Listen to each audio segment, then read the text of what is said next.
bird of pride. You make me so happy, sweet baby. Love is by my side. Love is by my side. Love is by my side. Love is by my side.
And I yearn all week for you to come.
Report.com here in August of 2025 with an important update about an important story. You know the story that I'm talking about, namely the data leak that happened at CorbettReport.com and tens of thousands of other websites at the end of July after a WordPress plugin called GiveWP had a update with a serious security flaw that released the names and email addresses of all of those sites' users, well, donors specifically, I should say, all of the people who use the GiveWP plugin, more specifically. So, what does that mean? Well, as I explained last week, that means that some, not all, but some of the Corbett Report members had their names and email addresses leaked, exposed in a data leak that was not visible to the average person just looking at the website, but was in the code of the website for 5 days before the problem was discovered and shut down. The data is no longer there on the website, but it was there for several days. And I think this is a pretty serious security breach. Now, thankfully, once again, let me stress, no financial information of any kind was exposed. No passwords, no personal information, other than names and email addresses. And last week, I thought it was site usernames and email addresses, but no, it was names, as in whatever name was typed in to the membership sign-up form that I have been using for the past year and a half. If you ever used that form and typed your name in, it recorded that, and it was exposed in the data leak. In fact, even if you tried to sign up, given that membership form, even if you weren't successful, I have seen a few instances of that where it still preserved that information and barfed it up during this security breach. Obviously, an incredibly serious privacy violation. I take it very seriously. Apparently more seriously than all the rest of the IT world, because still, in all this time, now it's been 2 weeks since this first took place, a week since it's been exposed, and in all of that time, in all of the spaces online, the Hacker News and all those types of places, I have seen precisely one news article about this incident, one from Bleeping Computer, that was putting it specifically in the context of Pi-hole, which I gather is some sort of ad blocker. I don't use it myself, but apparently it is well known, and they found the problem on their own site and reported it, and something like 30,000 email addresses were leaked there, and they take it very seriously. They were very concerned, and they were not happy with GiveWP's response to this, nor was I. And if you are interested in reading that response, I will throw in the link in the show notes. GiveWP Privacy Incident. What happened and what's next? And go read through that and come to your own conclusions about it. Personally, I think that they are taking exactly the wrong position on this. They seem to think that the biggest problem was that this problem was reported on GitHub so that people could see about it. Oh no, and our reputation has been damaged. Don't worry, guys. We've put in new protocols so that people can privately tell us about the security flaws in our plugins. Okay, I guess that is one step, but it seems to me that the more important point about all of this is that this major security breach, this data violation that took place as a result of this plugin, was not found, was not tested before this update was rolled out by GiveWP. It was not found by GiveWP. It was found by a third party and reported to them a week later. That seems like that's the real problem that should be addressed by GiveWP, but it has not been. Of course, this is why I am not using GiveWP ever again. I have disabled the plugin. It is gone. As a result, I'm working on a new membership sign-up form. That's going to take at least a few more days to get implemented. So in the meantime, if you are interested in signing up to become a Corbett Report member, of course you can do through Substack, the P.O. Box, bank transfer, crypto, etc. You can get in touch with me if you have any questions about that, or you can wait for the new and secure membership sign-up form. And my apologies again for all of this mess. But as I say, I think I am taking this more seriously than most other people are. It's only names and email addresses. These email addresses were snarfed up by spam bots, and I have heard from multiple people that, yes, I suddenly started receiving a flood of spam last week. So we know that this has occurred.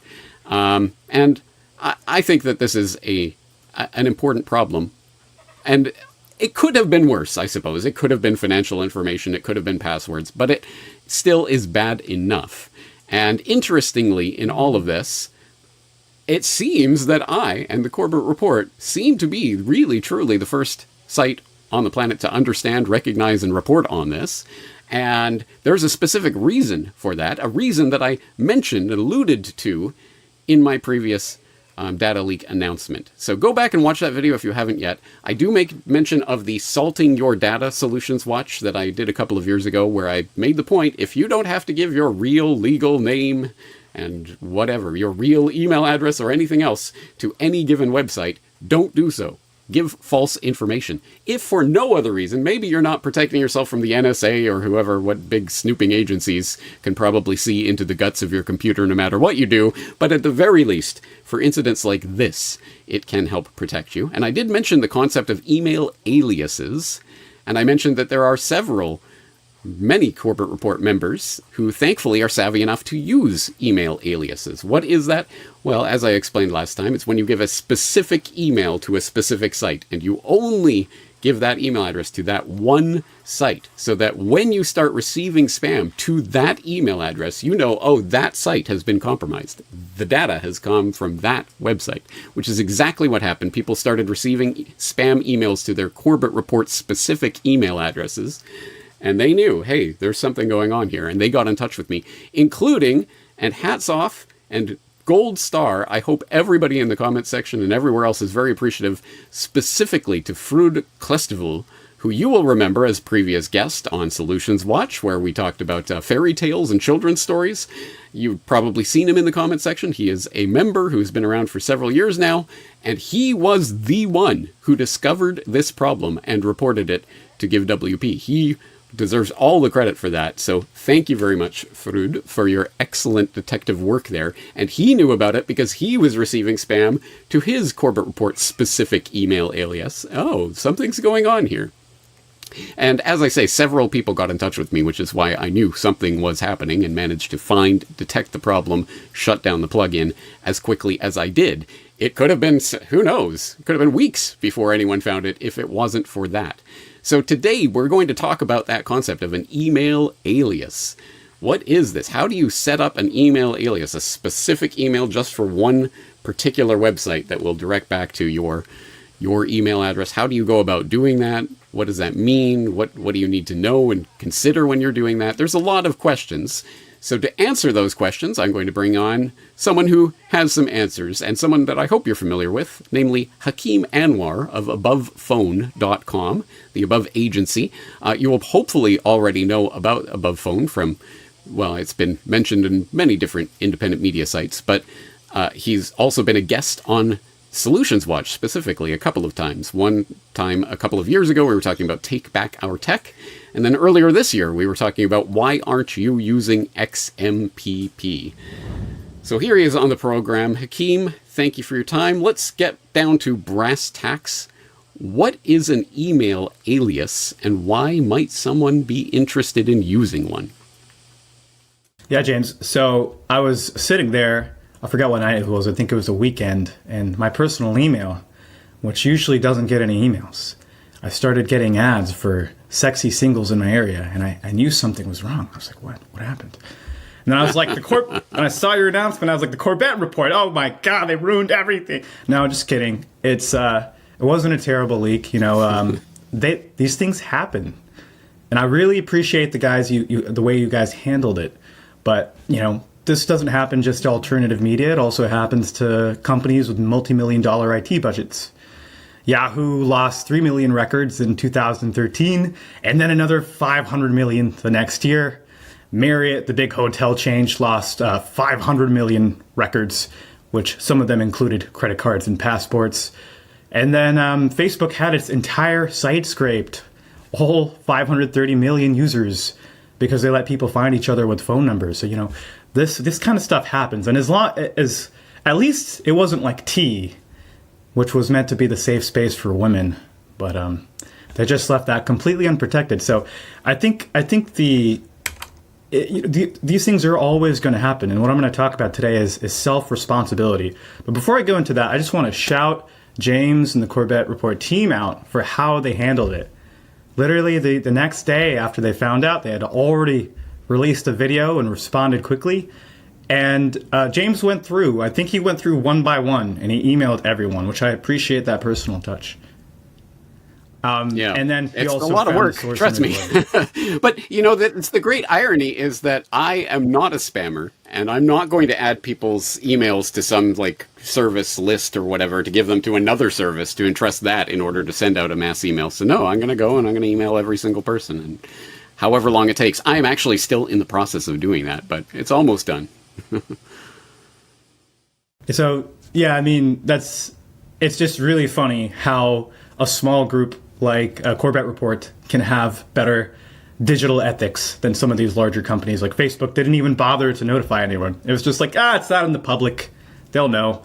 So anyone can suffer a data breach. And so we have to get over trying to put the responsibility on other people, right? We need to educate ourselves on personal cybersecurity. And this comes, this is just about being conscious about the information you share online. A lot of it can be done by security and privacy through omission, by not having big tech apps on your phone or apps that are just demanding your user data. And that's what I do on Take Back Our Tech and with Above is show people those software. So that does a lot of it, but it's not the title. It's not the entire story. So sometimes you have to give your emails out because otherwise, how are you going to listen to Solutions Watch? So I think, we'll be showing some demos today on that. Yeah, just to clarify, you don't need to give me your email address to watch Solutions Watch. Everything I do is free. But if you want to support the work, at some point, if you're going to sign up to be a subscriber, you're going to have to give up an email address. If you're going to sign up for an email list, you're going to have to give up an email address. So that brings us back to the question of what is an email alias, and why and how might someone want to use one? Yeah, let's start with why you might want to use one. So there's 3 ways your email can get leaked on the world. One is you trust it with a third party and something happens. And then it gets picked up by scrapers because anyone who runs a website knows if they look at their logs constantly, there are people going through all their pages and looking for important tokens like emails. And then they email any of the emails they find like pretty much right away. So for instance, we have a abuse email. And people are offering to 3D print us things on the abuse email. And it's just like, you're abusing the abuse email. Gosh. And so once your email is out there, there's no way to take it back. And so people need to be very careful when putting it on their profile or just sending it out online. It can be sold in a second, and then it'll make its rounds through the dark web and even the surface web. The other thing that happens is just email etiquette. You might be on a giant CC thread, and I've been on a few CC threads with supposedly famous people on them, and that's got to be annoying, right? That your email gets shared by someone else, and so then these other people have your email. This is why you always use the BCC blank carbon copy in your email. So email etiquette, that's important. Lastly is the unruly content creator who's just sending out too many emails, or just makes it hard for you to unsubscribe. These 3 reasons are all reasons why you might want to use an email alias. So what is an email alias? Well, it is a way to create a alias that isn't tied to your original email. So it's another, it's an email that is completely different from your original email, but it will point to the first email. And that way, if something happens to the alias, you can just shut it off. Just to give some background too, so the 2 solutions I'm going to show you today is I wasn't taking the email thing actually very seriously with aliases until I had this happen to me, and I got spam in my inbox, and I was worried for a few days, is it ever going to go away? But it went away. After reporting it from spam a few times, we've got good spam filters in place. But I realized how important it was. And so doing my research on the best products out there, I found Anon Addy, who's a leader in the space, and I really liked their product so much, we decided to build our own version of Anon Addy. So we're going to be showing you Anon Addy, and then I will be showing you our solution, which we called Anon Mail, and it's a part of Above Suite, which is our suite of privacy services, which is a lot more than just email. Can I say Anon Mail? Because anon mail sounds weird to me. Anon mail? Anon mail. Is that like a Japanese thing? Well, I would say like anonymous. I don't say anonymous. Anyway, whatever. I'm just joking. Yeah. Anon mail. Whatever way you want to pronounce it, it's cool with me. So let's talk about Anon Addy first. I really, really like this company. So this is a company that runs this email forwarding service. You could go to their website, addy.io, addy.io. It's open source software. It's even self-hostable, so anyone who has the email server or is about to run their own email server could run this as well. Their product is great. It's pretty affordable, and their privacy policy is very strong. So they're doing a lot of things right. They have an A on their privacy report card. There's only one gripe or critique I have, which is that they use Cloudflare for the login and the register. And, Cloudflare is on 40% of sites online. So, hey, Anon Addy, if you're reading this, use something else. But they've got a really good product. So I'm going to give you an example of that. So if you could see my screen, I want to sign up for Take Back Our Tech, which is my personal favorite source for tech news, takebackourtech.org. But I don't want to give these guys, I don't know if I trust these guys with my personal email. So what do? We could go to addy.io. You're going to sign up. If you have an unusual domain for your email, it's going to ask you to confirm that just by replying. Then you can go ahead and sign in. So go ahead and pause the video, do that now and sign in. And then you'll get to this page. I've already created an account for myself. And then you go to aliases. Now this is pretty cool because you don't even have to create an alias to start using it. You can actually just pick an email. So it could be tbot@abovian.anonaddy.com as your email address. And then it will automatically receive incoming mail and forward it to the original address. Then you can also, that's one way to do it. You could also create a unique random alias. So let me show you. Let's just use the creating aliases on the fly. So on the left-hand side, I'm just going to sign up here. And I'm going to use the Don't example. give your name, Hakeem. Don't use your real name. Oh, no. Yeah. Oh, no. Salt your data. You're Fred. You're Joe. You're Shakeem. Shakeem. There you go. They'll never know. Exactly. All right. Okay. And then, so I followed their format. Then I'm going to sign up. Cool. And now I'm going to load up my mail here. So, okay. So now notice this. So the email came in, but the from, they actually forwarded the from address. It doesn't look like what it normally does. And I think they do that so you can reply to it. But you'll notice this badge on top, just telling you that it's forward. But you can go ahead and complete the sign up. And now I'm successfully signed up to Take Back Our Tech. So it's really that easy. Awesome. Okay, I have a question. In my video that I did announcing the leak and talking about email aliases, I did say that, for example, if you're signing up for a Corbett Report, you could create an address like corbettReport@anondaddy.io or whatever, right? And so then it's coming from Corbett Report. However, someone pointed out, and I think they might have some sense here, maybe don't use the actual name or the domain or whatever of what you're signing up to, because a smart spammer, and most spammers are not smart, they're just sending out bot emails, but a smart spammer would be able to use that information for a sophisticated phishing attack. Oh, this is Corbett Report. Oh, I see. So I could pretend to be James Corbett, and I could try to engineer him into giving me a password or whatever, right? So maybe a sort of a random email might be better in that case, right? Yeah, that's a good point. And I think that when you go in and you create your alias here, there is a way to put a description here. So maybe you don't actually pick a word, which you notice here that you do need to pay Anon Addy to get the custom addresses if you're not doing it on the fly. But if you just want to pick one that's random characters, put Corbett here. No one will be one the wiser. Create it. There it is. And then this is the email we can use. I will just, let's see. Yeah, and so you could use this email in exactly the same way as I used it previously. Yep. So Awesome. Yeah, cool. All right, so that's good. And how simple was that? I mean, it took 2 minutes. This is crazy. yeah, that's right. And you know what I'm going to show you, where actually the thing we built is, I'm so confident in it, I'm going to sign myself up for a bunch of spam lists. We'll be able to block it in real time. Awesome. It'll be pretty cool.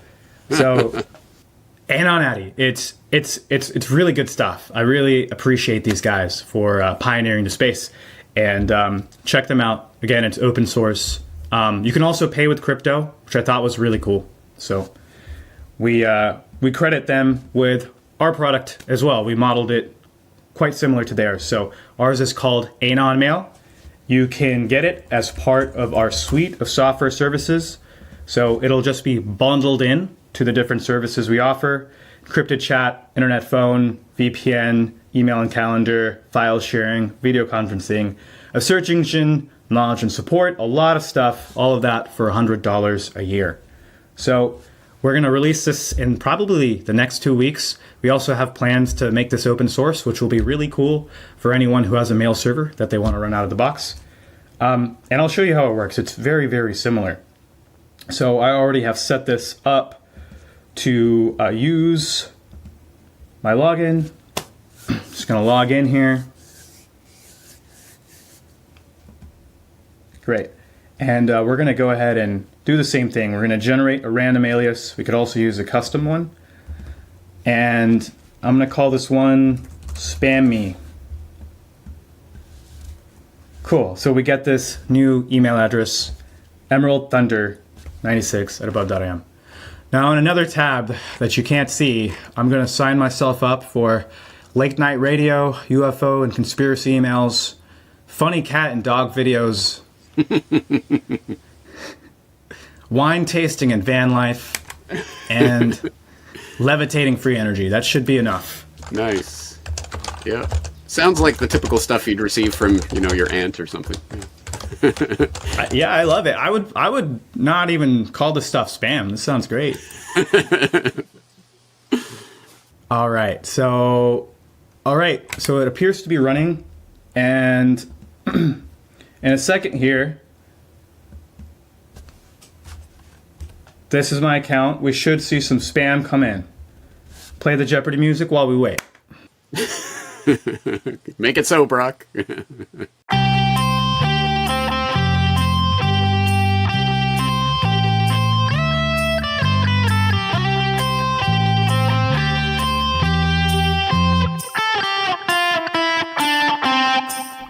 All right, folks. Well, there you have it. Our email service can't be spammed. What can I say? I really tried. I signed up to about 40 different forums on the internet now, and not a single email. It's just sad. Really just sad. What are the spammers coming to? Like, come on, guys. They're just not doing their jobs. They're just being inefficient. Evidently. Anyway, people get the concept. But I do have a question for you. How about password management? I don't know about Anon Addy, but I know there are some email aliases where you have to sign up like each alias with its own password if you want to actually send email from that alias, which sometimes you do want to do because you need to confirm who you are or whatever to whatever service you're signing up to. What do you use for password management? Yeah, it's a really good question. This is another thing where if you trust your passwords to a third-party provider and they get breached, which happened with, was it OnePass, LastPass? I don't remember. But it's pretty dangerous to give all your passwords up to someone like that. So what I tend to do is I do all my password management locally, and I'll show you what I use. So it actually comes pre-installed on the above book, and it's this password manager called KeePass. Come on, guys. And what you can do is you can create a new database. So let's call this the Corbett Report DB. And in here, you can actually set one master password. So this is the holy grail of all your passwords. It's the password that protects all the other passwords. You really want to be careful with this. I tend to I don't even write it down. I don't ever put it online. It's just, I typically pick a very, very long sentence. So let's pick, I want to hear Jeopardy guitar solo. Makes it even more difficult that you spelled Jeopardy wrong, but okay. Whoa, I wasn't an English major, James. You know what? Maybe I'm spelling it wrong. Now I gotta, oh man, I gotta look it up. Let's, Jeopardy.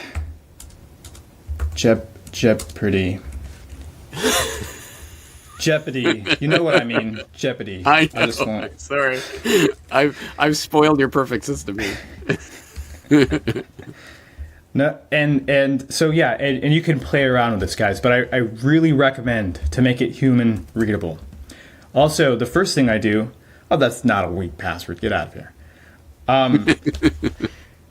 Then you get a file. And so this file is also very, very valuable. So I can save it. I'll save it in my documents here. And for now, I have this password database. It's going to load up, and I will actually demo this. Maybe if I have, I'll do it the old-fashioned way. We won't integrate it with the browser, but let's go ahead and create a new account. So for instance, by signing up to the CorbettReport.com, I could just use one of my anonymous email addresses. Yeah, I'm putting my master password in here so you guys can see. So there's a username, and then what I love is this password generator, which is really, really cool. And so I try to never remember a password. I really don't remember any passwords. I just remember the one master password, and then I let this do the work.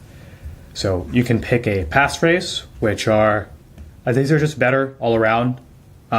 They are easier to remember. They're easier to type in. God forbid you have to type in a password on a phone. It's terrible. Look at that. Can even do an extended ASCII, which just gets crazy. But so you can pick your separator.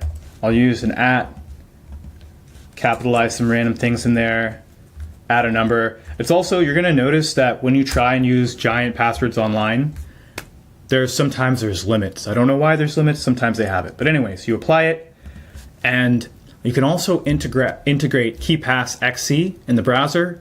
I actually have an article on Take Back Our Tech about it. It's called the Open Source Survival Library, where I talk about it. And you can set a website here. So now you have this, and whenever you go to a website and you have it integrated, you can easily find it here and you can log in. So it makes it really, really easy. It's just a file on your computer. Now you might say, but I want my password synced. I totally get you. But this is where you could use other software like SyncThing, which will create a peer-to-peer connection between your computers. It's a little bit more setup. You can also alternatively just copy the file over using a USB drive. Just be careful with it, and don't forget your master password. Typically, if I create a new one of these, I'm practicing the password like a lot that first day. And yeah, so that's how I manage my passwords. Excellent. Very good response. I want to hear the Jeopardy guitar solo, and now I know your master password. Don't you dare hack me. You mentioned the above book, and I just happen to have one here that you were kind enough to send to me, and I appreciate that. So I can attest to the fact that it works, it functions, it's got a lot of inbuilt interesting stuff in there. You also talk about the Above suite. So tell people who don't know about Above Agency what you guys do, what people can get. Yeah, absolutely. So we have been around for 4 years, and we're a privacy-first company, a privacy and freedom-first company. So we're working on devices and software that don't track you. We have our own data center in the US where we run different communication services. And we also design our own phone and laptop solutions, which make zero connections to big tech. So that's our promise to people. Hey, let's cut out the big cheese. Let's cut out Google and Apple. Let's cut out all the big tech companies. And that's really doing 80% of the work. So it's a big step ahead on your journey. Now, people might think, well, I'm kind of scared of using Linux. Well, you shouldn't be, because the ecosystem has really matured over the past few years. And it's a delight to use. At this point, every time I bring someone onto Above Book, they start to tell me, wow, I start looking forward to using Linux more than I do my Windows laptop. And so we've got the laptop. We also have the phone, which is a de-Googled phone, which I think we've talked about previously. But you can go to our website at abovephone.com. And James, I would love to hear your thoughts on the laptop once you have more time to dig around with it. But what we're really proud of is that we made a laptop that you don't need to use a terminal. So it's really good for people who are maybe new to tech. And the phone will work with any cell service. It will. You can still download the majority of the apps you need to use. And the beautiful part is the phone and the laptop integrates together, which is great. So, for instance, if you signed up for our internet phone number with Above Suite, you could actually start texting people on your computer, which is really, really cool. And you can also do things like video conferences. So our goal with all this technology is to create a place where counter-economists can communicate without being afraid to exchange or just to share their voice. And so we're building a set of business tools so people don't have to rely on things like Google Suite. So we're really excited to share this with you. And one of the things, too, that's really important to us is our support. Let's see. Shop. There is a support plans. Here we are, which we just released this recently, but we tend to do our best in support. So if you ever buy a device from us, you get a free Kickstart call. You also get 9 to 5 chat support and email support during the days, Monday through Friday. You get access to our resources, guides, and webinars that I do every month. And then we also started doing quarterly community calls. And it's such a beautiful community that we have. People all over the world, just like yourself, who care about privacy and who want to use this tech for the better. So yes, with every device purchase, you get a free call. We're here to help you. Excellent. So the best place is abovephone.com? Abovephone.com, that's right. And takebackourtech.org. Am I right about that? Takebackourtech.org, yes. And then we just created this Substack, and I report on a lot of different things. My latest story was on the 51%. The Monero attack, yes. No, I was reading that. It's, nice. An interesting story. I hope people have their eye on it. Yes, the game is really changing. The show just writes itself. It's the first weekly show I've ever done. I'm really excited to be doing it. So if you're interested in solutions and positive tech news, on top of a lot of doom, like being objective about the doom that is out there, then check it out. That's tbot.substack.com. Awesome, Hakeem. Thank you for doing what you do. You are so welcome. Now let's see if I got any spam. Still no spam. All right, guys, I declare victory against the spammers. I know what this is. See, if you start to use an email alias, they can sense it, and they're just like, whoa, we're not going to touch this guy. So, not an actual guarantee. James, thanks so much for having me. Thank you for your time, man. Blessings. All right, everyone, that was Hakeem Anwar. There he goes. And I hope that people who do take up this challenge and this task will report back with their own experience of doing it. Or if there are other people who already use email aliases who have their own preferred methods or services, please do let us know. This is the point of Solutions Watch generally, let alone a specific problem like this. Yes, bad things do happen. I take them seriously. I will do my best to make sure this does not happen again.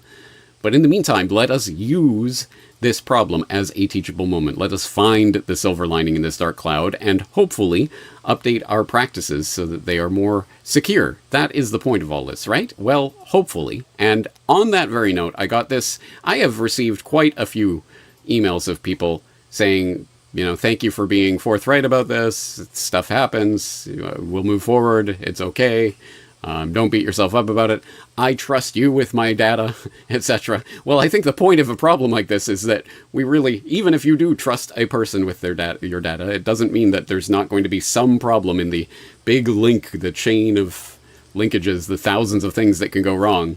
Something can go wrong, and maybe will, and we should be prepared for that in the best ways we can. Email aliases is one example of that, but I got one specific testimonial from someone who was using email aliases and thus was able to identify the problem and let me know about it in those hectic few days where I was trying to figure out what exactly had gone wrong. And so I'd like to share that message with you because I think it is, I think it's an empowering message. So this person writes, I very rarely get spam, play stupid games, win stupid prizes, you know the drill. Therefore, I protect my data because that's my responsibility and nobody else is going to do it for me, not at the most basic level, not at the level of the individual user. When I saw that there was a spamish-looking email sent to one of my email aliases, I knew something was amiss. That email address is unique to the person or business I created it for. Only that person or business is supposed to even know that email address exists. Game on. I was even more surprised when I went to the dashboard and log of my email alias provider and started matching up senders with aliases. Corbett? I'm getting spamish traffic thrown at the email address I made for that account? I just recently changed that email address, so this has to be recent. I went to the contact form at the website and left a concise message and was contacted soon after. I don't think I was the very first person to do this because James was being James, giving pertinent information and asking pertinent questions. Prompted by his questions, I looked farther back in my dashboard log and was able to send him a list of a dozen or more spammers' addresses being initiated 2 days prior, shortly after the leaky plugin was installed. Updated. As James mentioned in his video update, it was the diligent, I've been called worse, but that word will suffice for the purposes of this communication, among his subscribers who initiated the process of discovery. This subscriber, I, am not a computer person. I don't know how it all works, I don't write code, and wouldn't understand the difference between good code and random keystrokes if shown the two side by side. How does such a person even know what an email alias is in the first place? Corbett. He did a Solutions Watch episode years back, and, valuing privacy like I do, I took the time to investigate. I saw the many benefits of doing this at such a low cost. Each time I set up an account, I create a new alias address. If that data is breached, I can pinpoint who and when, and just burn that address. If I'm unable to unsubscribe without giving away more personal information, which does happen, I burn that address and never have to think about it again. And did I mention that I very rarely get spam? Years later, many of JC's, Corbett's, subscribers are using his suggestions, along with their own intelligence and diligence, to help him sort out this breach. I wonder how many of the other 46,000 websites can say the same. Thank you very much for that testimonial. That really is the point of all of this. I certainly hope that people understand this is not a spectator sport. This is, hopefully, a way of learning our way forward, all of us, myself included, and we are all learning and adapting and growing and hopefully applying what we know to our lives to make them slightly better. And in this case, hopefully, avoiding the problem of the spammers and data leaks. If that can be done, it's all to the good. Sometimes we have to have problems and mistakes to be able to grow forward. So that really is the ethos of Solutions Watch. My hat's off to that particular subscriber and all the subscribers who do take this seriously and do start applying this and who do provide the feedback, which I think is relevant. Your experiences with email aliases, etc., very much welcomed and invited in the comments of this episode. Having said that, I think we're going to leave this exploration here today. Thank you for your time and attention, and happy travels in the digital realm. Until next time, James Corbett, CorbettReport.com.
Talk to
Hello, everybody, and thank you for tuning in to the Liberty Report.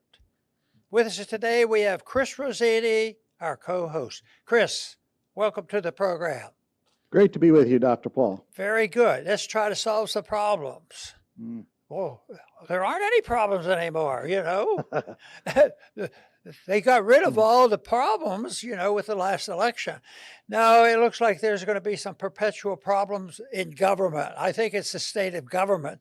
And it looks like we have trouble, and cultures and many nations have always had trouble because most of them had governments. And they haven't accepted this fact that maybe the government's the source of so much trouble that we have. But the trouble is sometimes reflected if one country controls the world currency, like we do. We control the dollar as the world reserve currency, and the best way for me, obviously, on a day-to-day basis, when I'm wondering about that currency reflecting our policies and the politics of this country, you know, I say, well, what's the dollar doing? I look at the price of gold, but that's secondary, and we shouldn't talk about that.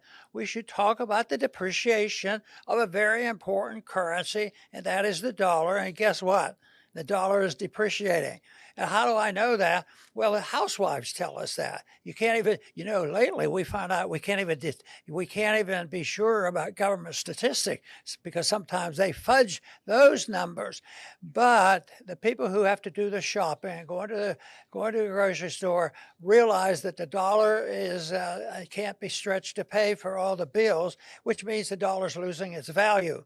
And this was an obvious discovery by me and others because there was a warning in the 50s and the 60s even that the artificial fixing of the price of gold at $35 an ounce wouldn't last. And lo and behold, we declared the initial bankruptcy by saying we can't give up our gold. We don't have any gold to honor the Federal Reserve notes, so we're going to cancel that.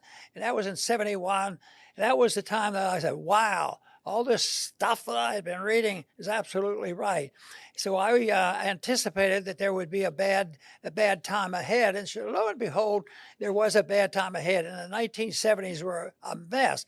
Gold theoretically and artificially was considered $35 an ounce in 1971, but we weren't even allowed to own it, so you don't know where the market price was. But if you say that it was $35 or more, how much did it go up in that decade? Well, if you go 10 times 35, 350, 20 times 700, you know, it went up tremendously. You know why? The reason I say this is people still will ask and they decide, and I can understand it because psychologically say, you know, how high is this gold going to go in dollar denomination? And people say, oh, it's $3,000 on its way to $4,000. I missed the boat. I can't do it. But I tell you what, once they destroy a currency, it's amazing what the market can do. The government can't rig things. They pretend they can rig interest rates and the price of gold and manage everything. But lo and behold, they are not able to do that. So I think recognizing that people shouldn't say, well, we can't, it's too big a deal. We can't look at the value of the dollar and the currency or the so-called price of gold, because I think these conditions are going to last a long time. And the reason I'm assured that that's going to happen is because what we have, the mess we have, is related to deficit financing. And lo and behold, even after the last election, the deficit hasn't shrunk. It's still going up. So you can be sure that this mess is going to continue. But we're going to talk today, Chris, a little bit about a policy position that is very annoying to a lot of us. And Axios reported it early on, that was a couple of days ago. States that boycott Israeli companies will lose disaster relief funds, DHS says. Well, yeah. Why should they, do that? The Israeli, but what they're doing is they're punishing anybody on the college campuses and all. We're regulating. What they're doing is they're coming and regulating, and the administration is doing that, regulating speech. Well, because you have to have a certain position on your sympathies for the Palestinians. If you're overly sympathetic for the Palestinians, and you even introduce that to a state legislation, then we're going to punish you by taking away federal funds, which is crazy because they never should have had the federal funds. And even if you say, well, they have the funds, what is this? It's a regulation of speech. And that, to me, Chris, is the real problem here. They get by with this, it's institutionalized, and they don't address the real subject, and that is, why are we involved? And then after we get involved with passing out this money, by what right does that give the administration or the Congress or anybody the authority to give and take and threaten and tease with and bribe and do all these things with the passing out of money, especially when we have a lot of it, especially because we have the wealth, the reserve currency. So, Chris, I think this deserves attention. That's what we'd like to do today, because I think the people have started to speak out, and maybe there's a move away and a hint that maybe the government would respond if the people just woke up. Yeah, Dr. Paul, it's, we're only 7 months into President Trump's second term, and this has been a lot for Americans to take in these 7 months with whatever it is that you want to call it that Trump has with Israel. It's a lot to accept.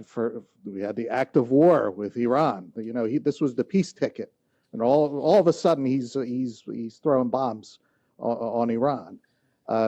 Even bigger, outcries is our tax money being used for the horrendous treatment of Gaza. Then you have representatives saying, we're voting on like 20 bills of anti-Semitism stuff. We're here. We have to start focusing on America. We have representatives complaining about that. Restriction of speech for foreigners that come here. Now this anti-boycott. We have the First Amendment in this country. You could say we have freedom of speech and the freedom to boycott whoever we want. Any other country, we could boycott our own country. Companies here we have that freedom. That's what it means to be an American. And the federal government is going to withhold our tax money for our natural disasters if the state boycotts a foreign country? I mean, what are they thinking? In fact, we're not the only ones thinking this. The backlash was so massive and incredible that they started backpedaling. They rephrased what they did. I don't know if they took it away, but they rephrased it. This whole thing, this is too much. We're only 7 months in, and Americans are getting fed up with all of this. There's a consensus among many, many people in the media and various organizations that come down on the side that even if you whisper or say something that is not directed at Israel immediately or directly, that you're an anti-Semite, and then they want to take you to task over that. But, when I took a vote, I voted against every penny that they wanted to send to Israel. Oh, that made me an anti-Semite. Yeah, but I voted against every penny going to anybody. Yeah, and none of them should have had money. But now, so often, we send to both sides of these wars, too. They've done that for years and years. We'll try to support one side of a war. We send them the money, and then there's a takeover, and it shifts over, and they use the same weapon. Just look at many weapons that we left in Afghanistan. Do you think they were sold and redistributed in the whole mess? So that's why it's very easy, morally and constitutionally, to take a position when you say, how do you avoid this charge that you're anti-Semitic? Well, treat everybody exactly the same and not use this favoritism. I think what we're witnessing here now, especially in this last 6-8 months, is the wholesale use of government power. That's what really bothers me. That yes, they do mention tariffs on the Constitution, but they didn't describe what's happening now. With give them some money and bribe them and tempt them to do this, do what we say what we want you to say, shoot these people if we want you to. If you don't, we're going to take away your money. And the people say, well, no, look at how they've done to the university. And the universities that are in bed with all this stuff, just think they've been doing that for many decades, probably 100 years they got involved. And so they depend on it. And I give Trump credit for taking credit for, cutting out some of those funds. But when it's used only for policy and not used on principle that we shouldn't be sending the money, that is annoying, because I think that is enhancing a power to the executive branch that they don't deserve, and it is not constitutional. That's right, Dr. Paul. And favoritism, like you say, this is only natural. It creates animosity, especially when it's favoritism from the government, whether it be for industries like the military-industrial complex, very hated, but they take $1 trillion anyway, they don't care. Pharma, another one. One of the most notorious industries in our country. I've never heard anybody that loves their cable company. Anytime that there's favoritism, monopolistic privileges, it creates animosity. And that's the problem that we have with our government. They favor companies, countries, and we're taxed. We go to work, taxed by inflation, and our money goes to these favored groups. It's so you can't help but create animosity when you do this. Now we wish that wasn't the case. Like Dr. Paul said, treat all the countries the same. Don't show favoritism. Treat the companies the same. But we're very, very far from that. Doesn't mean that we can't say what should be, but we're very far from that today. I use the term a lot, prevailing attitudes, because when there's an attitude and it's prevailing throughout society and reflecting some deep thinking over many periods of time, and it's based on the principles of liberty, that is one thing. But right now, it's very frustrating. A lot of people ask me why I wasn't really frustrated up there among these people that were doing this. And I said, I had low expectations. I myself, I had a purpose and I could contribute, but I wasn't there to think that, boy, next week they're going to make me chairman of the Federal Reserve, and the next day I'd have to resign. That didn't sound like a practical course to take. But I think the people woke up. There was an attitude that morphed into something where the people were leery about taking these booster shots, and it shows now that a large majority of the Americans aren't taking the booster. And it's a good, wise choice in my estimation. But even on this issue that we're talking about today, DHS explicitly stated, I'm reading a post that was on this issue, stated that the federal disaster funding was barred from states that allowed boycott of Israel.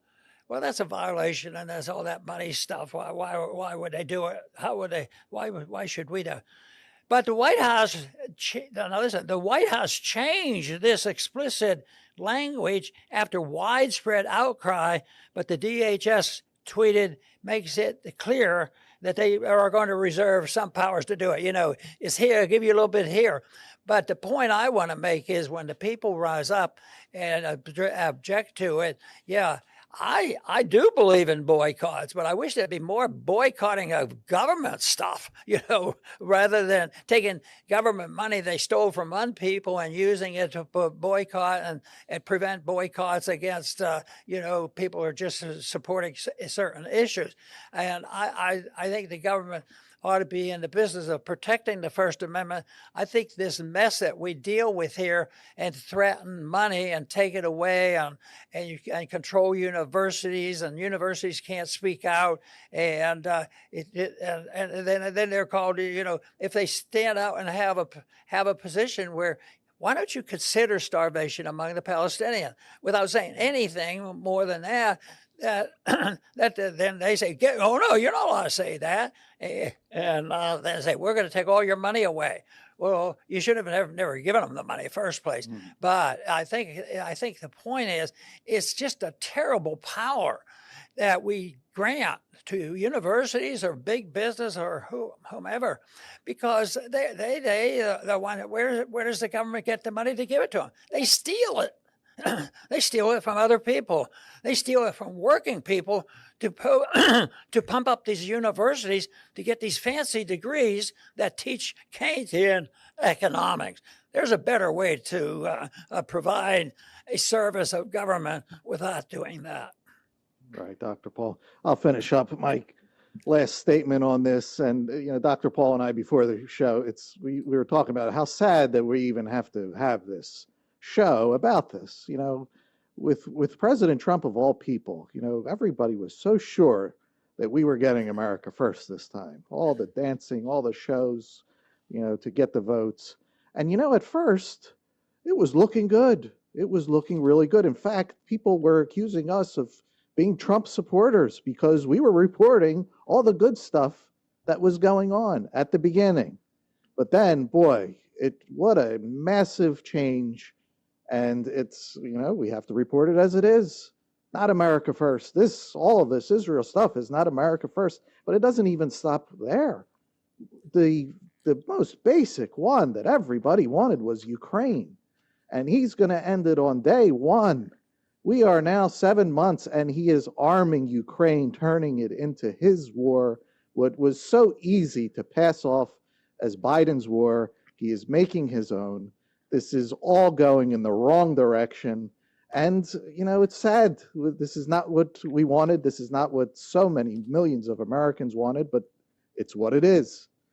We need to go in the opposite direction. America first. Bring the troops home. And all foreign aid to all of these nations. We can't afford it. Our government can't pay its bills. We can't pay our bills. The country is a reflection of the government. Everybody's in debt. The government is in debt as if it doesn't exist. They're just going forward, same thing. Wrong. Hopefully things change, but as of now, wrong. Very good. My a term that I use for this, or what you said so clearly, is how do we do it? How do we plan this? And my answer is, we just marched in with all these countries where we have troops and interference, so we ought to just march out. But back, even 10, 20 years ago, all our troops were there. Now they're trying to get by with saying, "Oh, we don't send our troops in there. We send the CIA to participate in coups and all this other nonsense." But maybe you can't just say, just march the troops out. But what we have to do is march out being a dictator and an authoritarian and telling people that you'll do it this way or else. And, I'm astounded that this has gotten this far, even these last couple of months. But quite frankly, I think there's going to be a resistance to it. People said, boy, Trump was absolutely right about tariffs. Things are doing pretty darn good. And I have learned one thing, not to be dogmatic and say, well, I have a precise opinion of tariffs, but whether to say that, when it's going to fail and what it's going to do, but time will tell. And I think what we're doing, and that Chris hinted to, that right now things have changed, and I think they're going to change much, much more. So, the one thing that I look at and wonder about and concerned about, because what we're witnessing now is, a currency crisis, but they don't ever talk about it. Oh, is it related to spending? Yes, it's related to spending and debt. It's related to the debasement of currency and all these things. So but I think Mises was right when he talked about a crack-up boom, when people just panic because the currency loses its value. It still loses its value. People say there still is price inflation out there, and there's a lot of problems and concern, and it's the middle class and the poor that suffer the consequences. But that is going to continue, and I think what we're saying is there'll be a rush out of paper money, the fiat money, and it will have to go into anything. Mises says, it isn't that they're going to just go buy silver coins or something like that. Everybody has money left over and they realize what's happening, and it becomes massive. And you have to just think of, could we be moving in the direction of Venezuela and runaway inflation and all this? Yes, we could be, but it doesn't have to be that way. It didn't have to get this way but we sacrificed carelessly that people thought there was a free lunch out there, and guess what? There is no free lunch, and right now people are starting to pay for it, and that is the reason why we have to wake up people to get them to realize the change of attitude and position and understanding, and restore confidence and excitement about what it's like to live in a free society. I want to thank everybody for tuning in today to the Liberty Report. Please come back soon.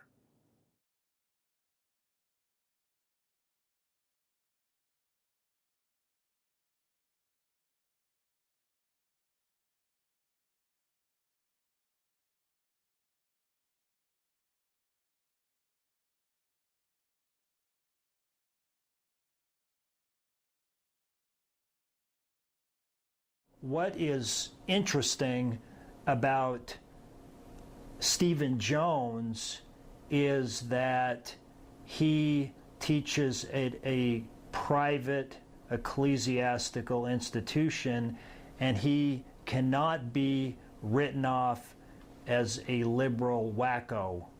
I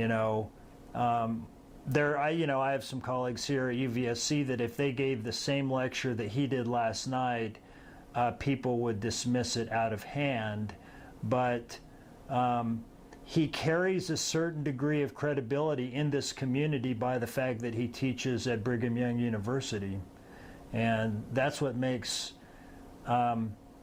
him all the more interesting given the topic.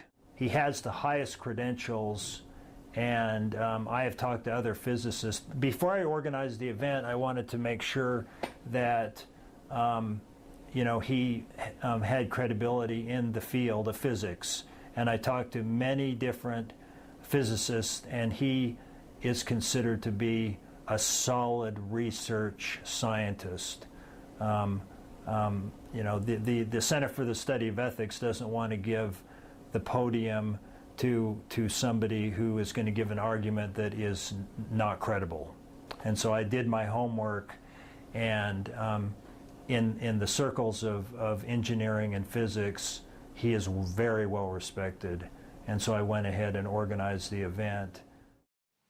September 11th, 2001 unmistakably marks a turning point in history and has set the tone for the current political climate, both nationally and globally.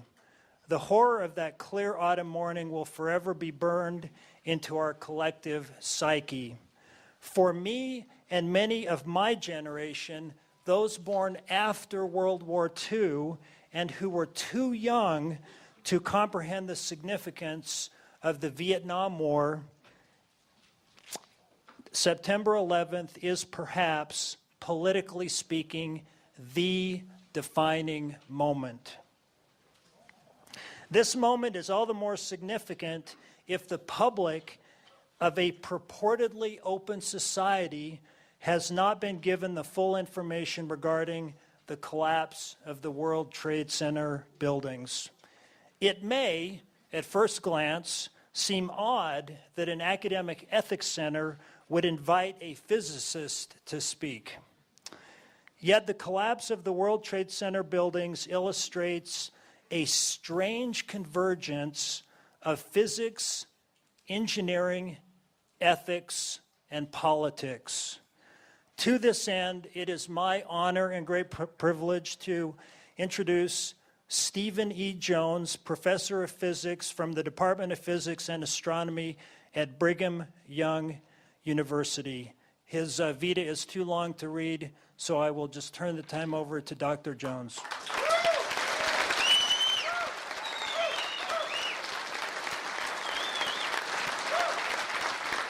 Thank you. Well, let's get started. We have a lot of material to cover. In fact, I think you'll find it's like trying to get a drink out of a fire hydrant. There's just a lot of material out there. Now, even then, I can't expect that you'll be able to absorb all that, especially if it's your first time looking at this material, all that we're going to discuss tonight. So I have a handout. I hope that we had enough. There's obviously a lot of interest in this topic. It has been discussed in the Deseret News lately. Miami Herald carried an article talking about our Scholars for 9/11 Truth group, which we have, at last count, it's around 100. It was 50 last Friday, so we've grown. And I'll talk more about that group as we go along. So at the top of this handout, there are two papers I'll refer you to. And so if you have questions, of course, I'll take questions at the end. But in addition, I'd encourage you to read these papers. That's why we write scholarly papers, is so that you can read on your own and digest and click on the websites and get some more information, look at the video clips at your leisure, and so on. Now, tonight as we were starting, I noticed that this clip here, which is the collapse of Building 7, World Trade Center 7, I might say WTC from now on instead of World Trade Center. This clip I requested to be shown on the Tucker Carlson show, and I couldn't see what others were saying, but they didn't show this clip. It's ironic, this was the one that wouldn't play for us tonight. But now you see it, okay? So you've all seen it collapse. And as you notice, it dips in the middle, falls straight down and very rapidly. And that's B, World Trade Center 7. Over here we have a large, as you see, a high-rise in Madrid, Spain last year that burned. It was an inferno for about 24 hours. It did not collapse. And indeed, there has been no example, at least none before 9/11, 2001, where fire has caused a building to collapse completely. So this is A, but that is in fact the official explanation of the collapse of Building 7, that it was due to fire. And we'll talk about this more, actually in some detail in my paper that I wrote, and it's available on the web. It's on the notes. You can read more even about the scientific arguments of why fire is very unlikely to have caused this building to collapse. You might notice the amount of smoke as we get to the building here. There's some behind. This is over at the World Trade Center, but not a lot. It's not an inferno, certainly. Now, this is a controlled demolition with explosives. Different views. This is in Norway, Oslo, as I recall. And shows, again, the straight down, rapid collapse using explosives. So it's not nutty to say, let's get that straight, that this looks like it could be controlled demolition due to explosives. I hope you would agree that at least there is some comparison here that looks fairly similar between the collapse of World Trade Center 7 and this, which of course is done by explosives. Okay, now I want to back up a step or two. Let's see if this will work here. Yes, good. The outline is on your notes as well. You can see how we're doing. I'll start with the physics. I'm quite comfortable with talking about the physics. I've studied it, discussed it with many scientists and engineers in the last several months. I find it quite fascinating. We'll then talk about the highly toxic dust and so on. So you can see where we are. I want to back up one more step. The goal tonight I have in mind is to preserve constitutional law in the United States. Now, I love America, and I love the Constitution, of which Patrick Henry, George Washington, Ben Franklin, you know the list. My daughter knows the list better than I. She studied the Revolutionary War at length. These men were considered rebels. We call them patriots, but the British called them rebels because they wanted independence. They wanted freedom. They wanted certain rights, a freedom of religion, freedom of speech. We have these. And I hope it will continue, with these. So Patrick Henry in 1775 said, "We are apt to shut our eyes against a painful truth. Is this the part of wise men engaged in the great and arduous struggle for liberty? Are we disposed to be of the number of those who, having eyes, see not, and having ears, hear not? For my part," and I hope you'll join in with Patrick Henry in saying this, "for my part, whatever anguish of spirit it might cost, I am willing to know the whole truth and to know it now." And many of the things I'll talk about tonight, there's still questions, and I will try to clarify that, but there's an awful lot here that we have learned about 9/11 and that we need to take a look at. I maintain that we are engaged in a struggle for liberty and truth right now, and someone, my exemplar actually said, "The truth shall make you free." Right. So let's see if we can get some truth going, shall we? Here we go. We've looked at this. Let's go on. So here's Building 7. We'll start there, the collapse of Building 7. On the afternoon of 9/11. Now, it's important to realize that Building 7, it's here. We're looking now after both towers have collapsed, looking from the plaza area over to Building 7. Building 7 was never hit by a plane. No plane hit Building 7. Okay, clear. Okay, good. So the towers were each hit by a plane, of course. We'll talk about them later. Building 7 was not hit by a plane. There was no jet fuel, which is we'll talk about the jet fuel as well. The fires were random, but not particularly large. It's certainly not an inferno.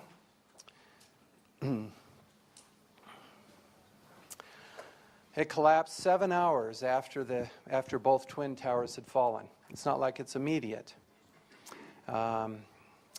It's not like a shock from the falling of the towers somehow made that fall, which you'd think happen immediately. We'll talk more about that as well. The official theory is damage and fire. Now here in this photo, you see the fires in Building 7. A close-up, and then you can see a little bit of fire in there. Not much, and yet when it collapsed straight down into a tight rubble pile. And very curious. In fact, engineers were baffled over the collapse of this building. And myself, I didn't see it on the day of September 11th. When I first saw it, though, I thought, this is very strange. I mean, that building should collapse straight down and rapidly. It just did not look like what I'd expect from law of entropy, which is things topple over. And indeed, other scientists and engineers have worried about this mystery of the collapse of the 47-story Building 7. Experts said that no building like it, a modern steel reinforced high-rise, none had ever collapsed because of uncontrolled fire before. So they're trying to figure out what happened, and worried that other buildings might have this problem around the country. See? Now, in giving this talk, by the way, there's a fair amount of material here. I'm not going to be able to read everything. I'll focus on the yellow parts, just so you know. If you're a fast reader, you can pick up the white. That's just the way the rule works here because of the time. So down here, fire and the structural damage. This is now Professor Barnett. Massachusetts. Fire and the structural damage would not explain steel members in the debris pile that appear to have been partly evaporated. Now that takes a very high temperature to evaporate steel. We'll see how that could happen. It's not due to fire, ordinary fire. Okay, so this is now some photos. We see some photos in the late afternoon. Not a lot of fire seen here or damage. There is damage if you look close right down in this corner. The corner from the Tower 1 did cause some damage here, which would make me think that it would, if it's going to fall, it would fall towards the southwest corner. And maybe immediately, too. I mean, if you damage something, you know, knock your knees out, you start to fall, okay? But that's not the way. Instead, it came straight down. Had 24 steel beam core columns, enormous steel beams up the core, 57 perimeter columns. A student drew this. The damage was here on the corner and some damage here on a floor. Nothing severed in the core. We're quite sure, no evidence of that. So why did it fall symmetrically down if the damage is on just the south side? And why did it take 7 hours? This is a good question, I think. But as we saw in the clip, it does fall symmetrically and nearly straight down onto its own footprint. Even the FEMA report writing about this says the collapse of WTC-7 had a small debris field. The facade was pulled downward, suggesting internal failure and implosion. It's a very interesting term they use there. Implosion is the term used for controlled demolition when you pull the core and force the building to collapse. Now, they're not talking about explosive demolition, I assure you, the FEMA, they're talking about fire, but nevertheless, they do use the word implosion. Now, over here we have a description of how buildings are demolished using explosives. Demolishing the building so that it collapses straight down into its own footprint. This is the total area at the base of the building. This is the goal of controlled demolition. That's what they shoot for. They work real hard to set the charges so that the building will collapse straight down and rapidly. This feat requires such skill that only a handful of demolition companies in the world will attempt it, using explosives, of course. Now, if you get buildings to collapse that way using fire, you know, we should patent that. And then we'll set a few fires and watch it make a lot of money doing that. But it's not so easy. Here's what happens when you have uncontrolled collapses, okay? This is what you expect from earthquakes. In fact, these buildings were toppled by earthquakes. They fall over, they topple over, they don't fall straight down. And so, again, it's just not reasonable that Building 7 fell 7 hours after the collapse of the towers. That could not be due to seismic waves. And if it were, it would have fallen immediately and toppled to the side that was damaged. That's not the case, of course. So this is out. This is what you'd expect, though, also from uncontrolled fires. Something like this. You'd expect it to topple, twist, bend, and cause much more damage than it did. By the way, the surrounding buildings didn't collapse. A number of them were damaged also. You see, I'm talking about non-WTC buildings. And so this is curious, the Building 7, about 350 feet away, that's over a football field away from the closest tower, should collapse in this way. It collapsed fast. And if you study this video clip, I've got here second by second from my friend Jim Hoffman, WTC7.net, an excellent place to get detail, by the way, about 9/11. Jim has done a lot of research. But in timing this, and with some students, I had a number of students time this, it's 6.6 seconds to fall. And the free fall time, if you dropped an apple off the roof without any air resistance, would be 6.0 seconds. With air resistance, it works out to pretty close to the same time as the building collapsed. Now, how do you do that? You got all this material in the way. you've got this enormous steel columns, 24 of them, you know, you think, and then the concrete too, resisting the collapse, slowing it down if it's the pancake theory that the official reports talk about. So they talk about one floor hitting a stationary floor, and then that would slow the fall down. Those go together then and hit the next floor, slows her down. I did a calculation. You have to make some assumptions. It was over 10 seconds for the collapse. And I ignored the steel columns, just looking at the mass of the concrete floors and the conservation of momentum. It's looking impossible to me as I do this calculation that the official theory could be correct. It violates laws of physics, in this case, conservation of momentum. So, on the other hand, explosive demolition is very fast. You knock the material out of the way below, and the building collapses very rapidly. To many onlookers, the speed of the destruction is the most incredible aspect of an implosion. Note the word for controlled demolition. How can a building that took months and months to build and stood up to the elements for 100 years or more collapse into a pile of rubble as if it were a sand castle?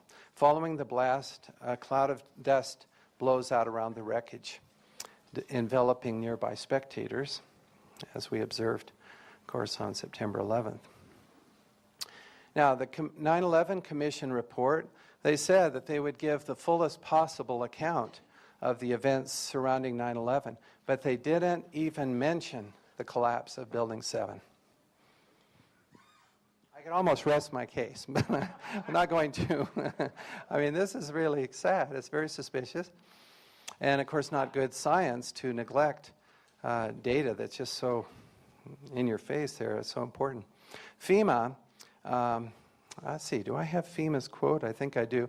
But I will say just they admitted that their best hypothesis was really the only one they considered, which is fire, some damage, is they admitted it had low probability for explaining the collapse of Building 7. NIST. Now, this is the latest. NIST is the National Institute of Standards and Technology, another government-sponsored agency like FEMA.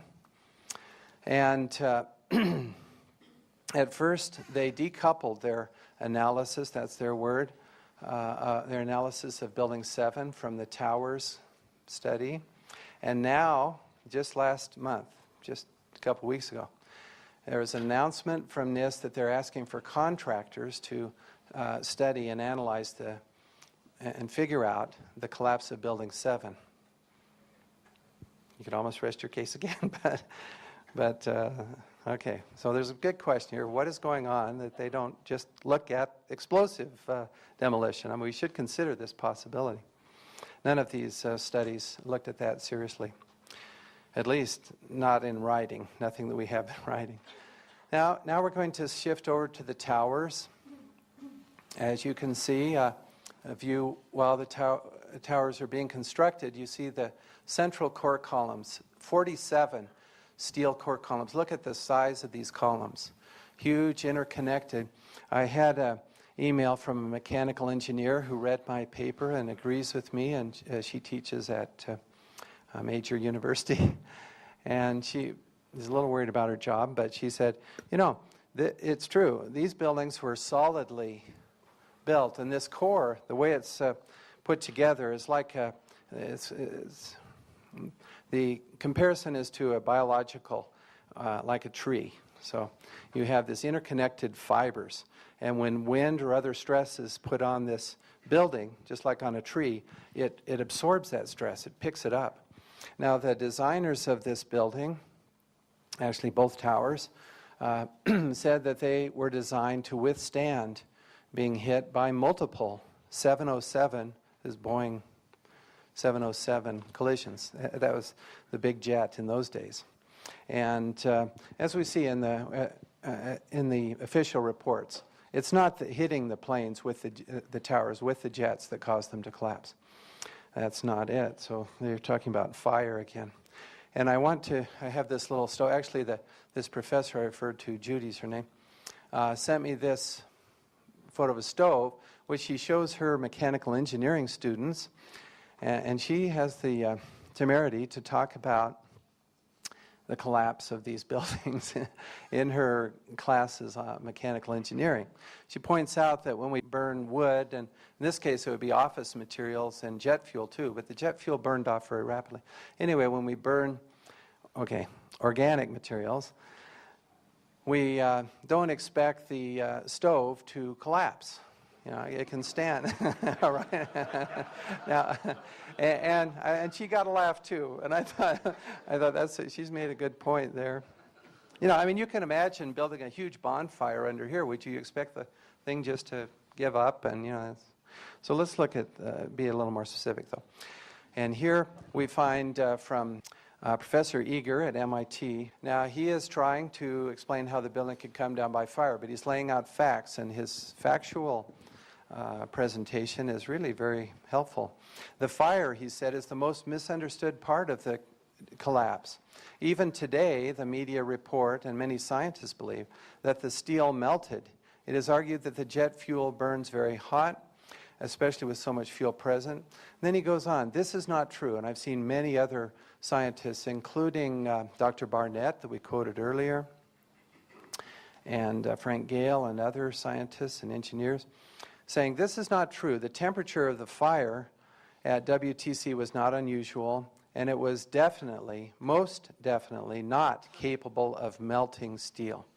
Now the reason is, as he goes on, the temperatures here were somewhere around 500 to 650 centigrade. Now I'm going to use, because the number, the 650 is important. This 650, where is it?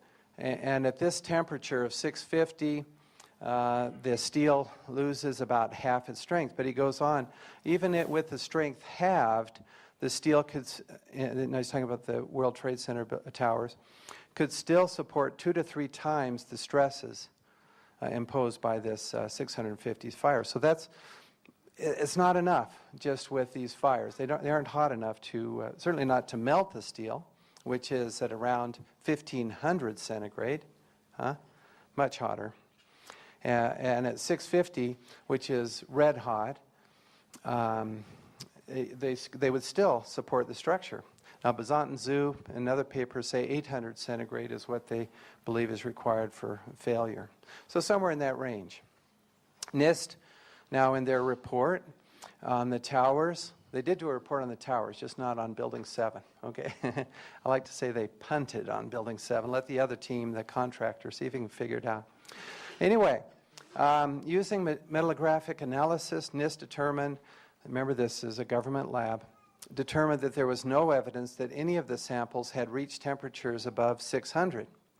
Not hot enough. And indeed, if I look closely, which I read through the paper, it's hundreds of pages. And most of it, though, is on evacuation out of the towers and that sort of thing. It's interesting, though, as they talk about the physics here. They show the temperatures, and there were some columns knocked out. Not the whole building, you understand, just on those few floors where the jets collided. Like, it's like puncturing a screen on your mosquito netting screen on your screen door with a pencil. It doesn't make the whole thing fail. That was what one of the experts on the tower said. He said when the plane hits, we designed for that.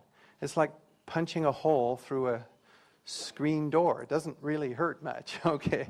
But anyway, so these temperatures, and you see we need to be up here in the yellow and orange temperatures and red to get failure, but instead they're all down in the green and blue. It's just not hot enough. And they went through, did some tests, NIST. In their report, they point out that jet fuel was mostly consumed within the first few minutes. I keep getting people saying, well, it's the jet fuel. No. Of course, Building 7 wasn't hit by a jet, but even these towers, when you look at the science, that burns up very quickly. It's not the problem. By the way, the steel has to get to 650, not just the fire. Now, these steel structures are interconnected, and that heat gets wicked away. It's called heat transport. As you heat up one piece, that heat carries over and goes through this structure. And so it's hard to heat up one area to the temperature required for failure. And indeed, they did, NIST sponsored World Trade Center tower models, floor models, testing with actual fire and actual models. Let's get this thing to fail. It wouldn't fail, okay? Oh my goodness. They can't get the temperatures high enough with fires and damage, yeah? They can't get actual models to fail. So what are you going to, oh, by the way, my wife thought I should mention this. If you look, this is where the plane went in. I believe it's the North Tower. And in this little red box, if you can see it, there is a woman standing there, a brave woman who came to the edge, standing, holding on, admittedly. I'd be crawling. In fact, there's another person over here on, laying down. That's me. I mean, that would be me if I were. It's not me, but it would be. I'm not going to be standing up. But this is Rachel. Her last name is known. There was enough detail. She did not survive the collapse, but she did testify. It's not that hot, folks. I'm holding on here. It's not like a red-hot oven. Now, let's see what Kevin Ryan, he works at Underwriter Laboratories. He said, performing tests on the models, this is where the tests were done at Underwriter Labs. And he said, the results of these tests indicate the building should have easily withstood the thermal stress caused by burning jet fuel and office materials. Then he goes into some detail. He's writing to a scientist. Your comments, this is to Frank Gale of NIST, suggest the steel was probably exposed to temperatures of only about 250 C, way below what's needed for failure. And that is what one would expect from a thermodynamic analysis. And then he says that temperatures are not enough. You know, can we admit this? And he says the official story just does not add up. And there are many engineers and scientists now awakening to that fact. Mine was one of the first peer-reviewed papers for some reason. And what do you think happened to Kevin Ryan writing this to NIST saying, look, we got to face the facts here. You know, the floor models did not collapse due to fire. I mean, the official story, fire and damage, it just doesn't work. We've got to face this and look at what else could have caused the collapse of these towers. What happened to Kevin Ryan? He was fired.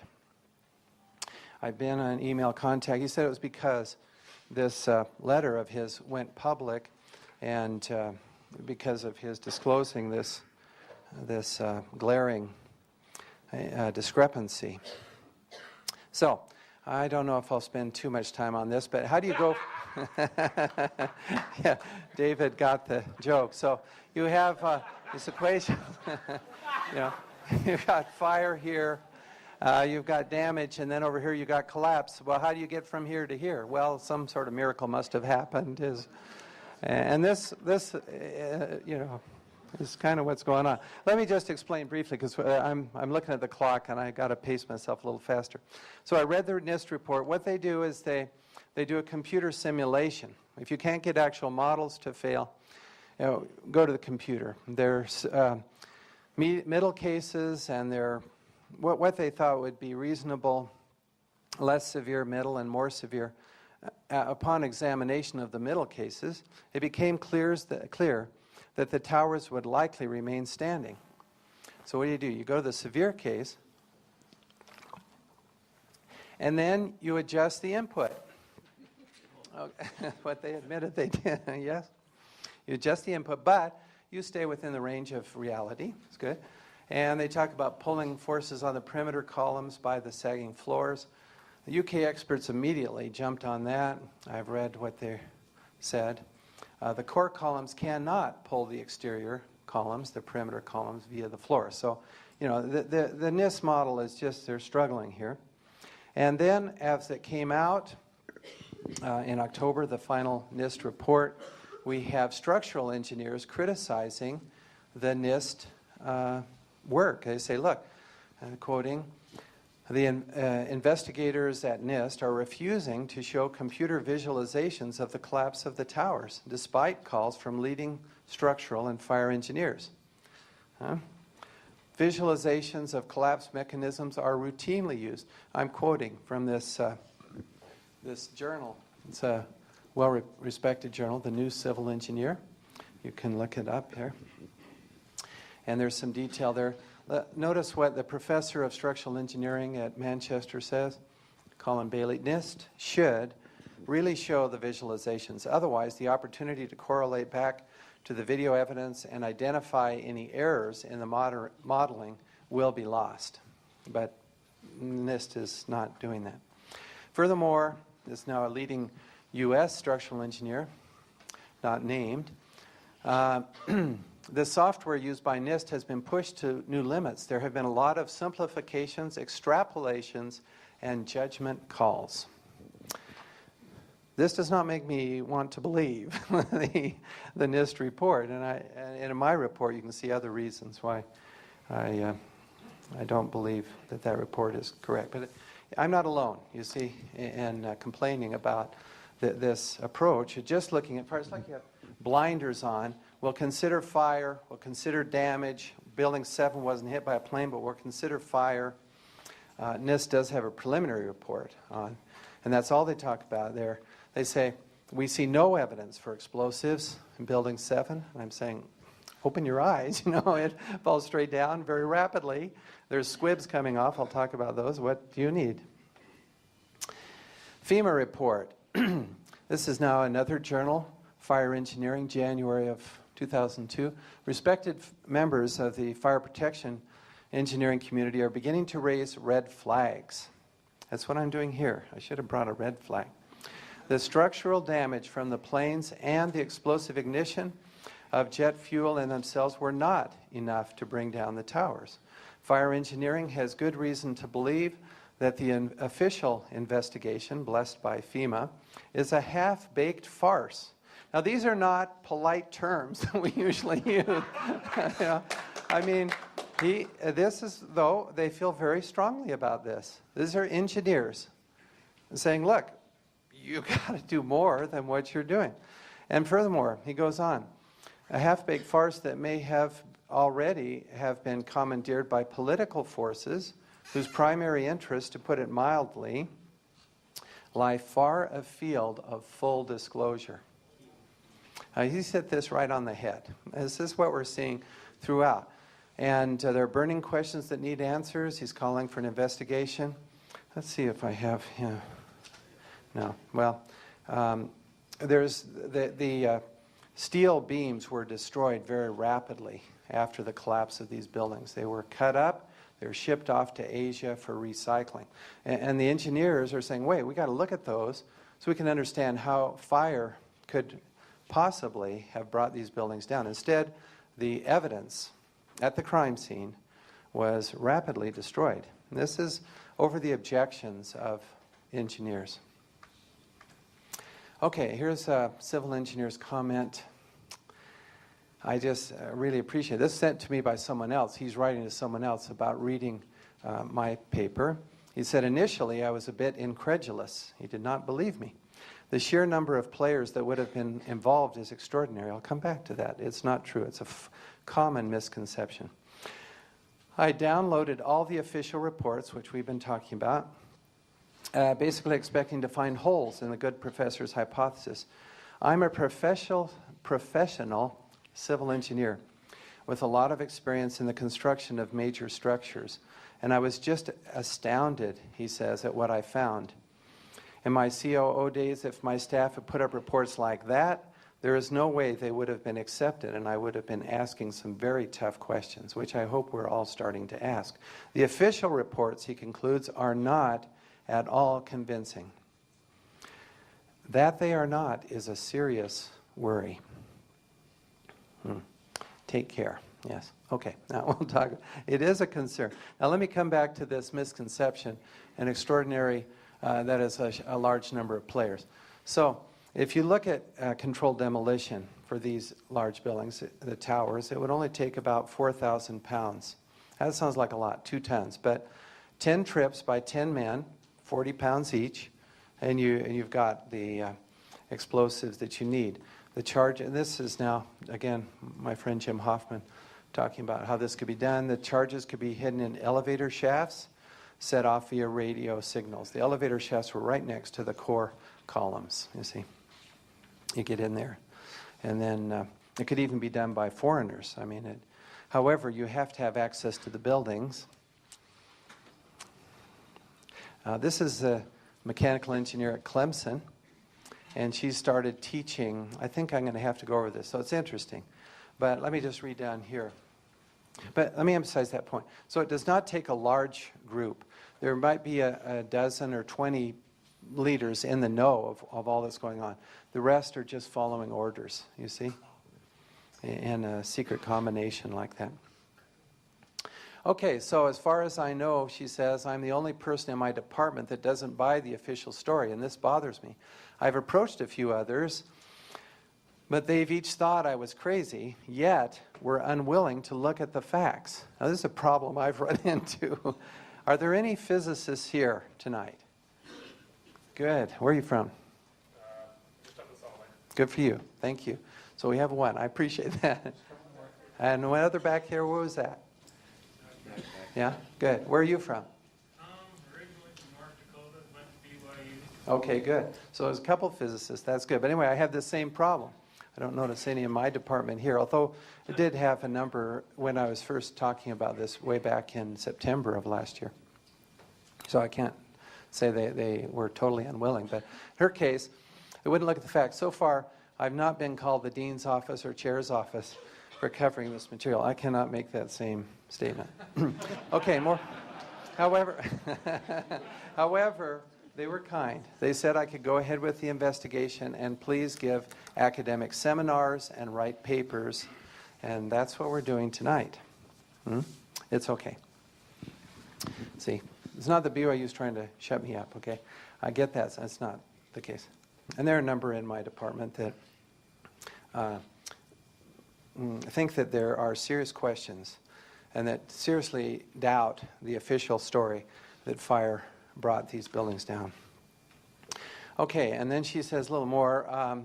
She didn't contact me last fall. I was afraid of what might happen with my career. Now I'm more afraid of what is happening with the world than I am with my career. That's admirable. We have this group, Scholars for Truth. She joined us. And those two physicists and others, you know, if you want to join us, st911.org.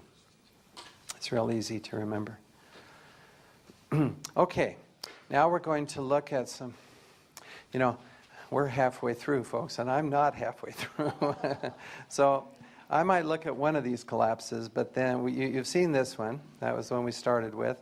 Let's look at towers for fun. These are some towers, and show you. You'll see squibs. These are plumes of, double click.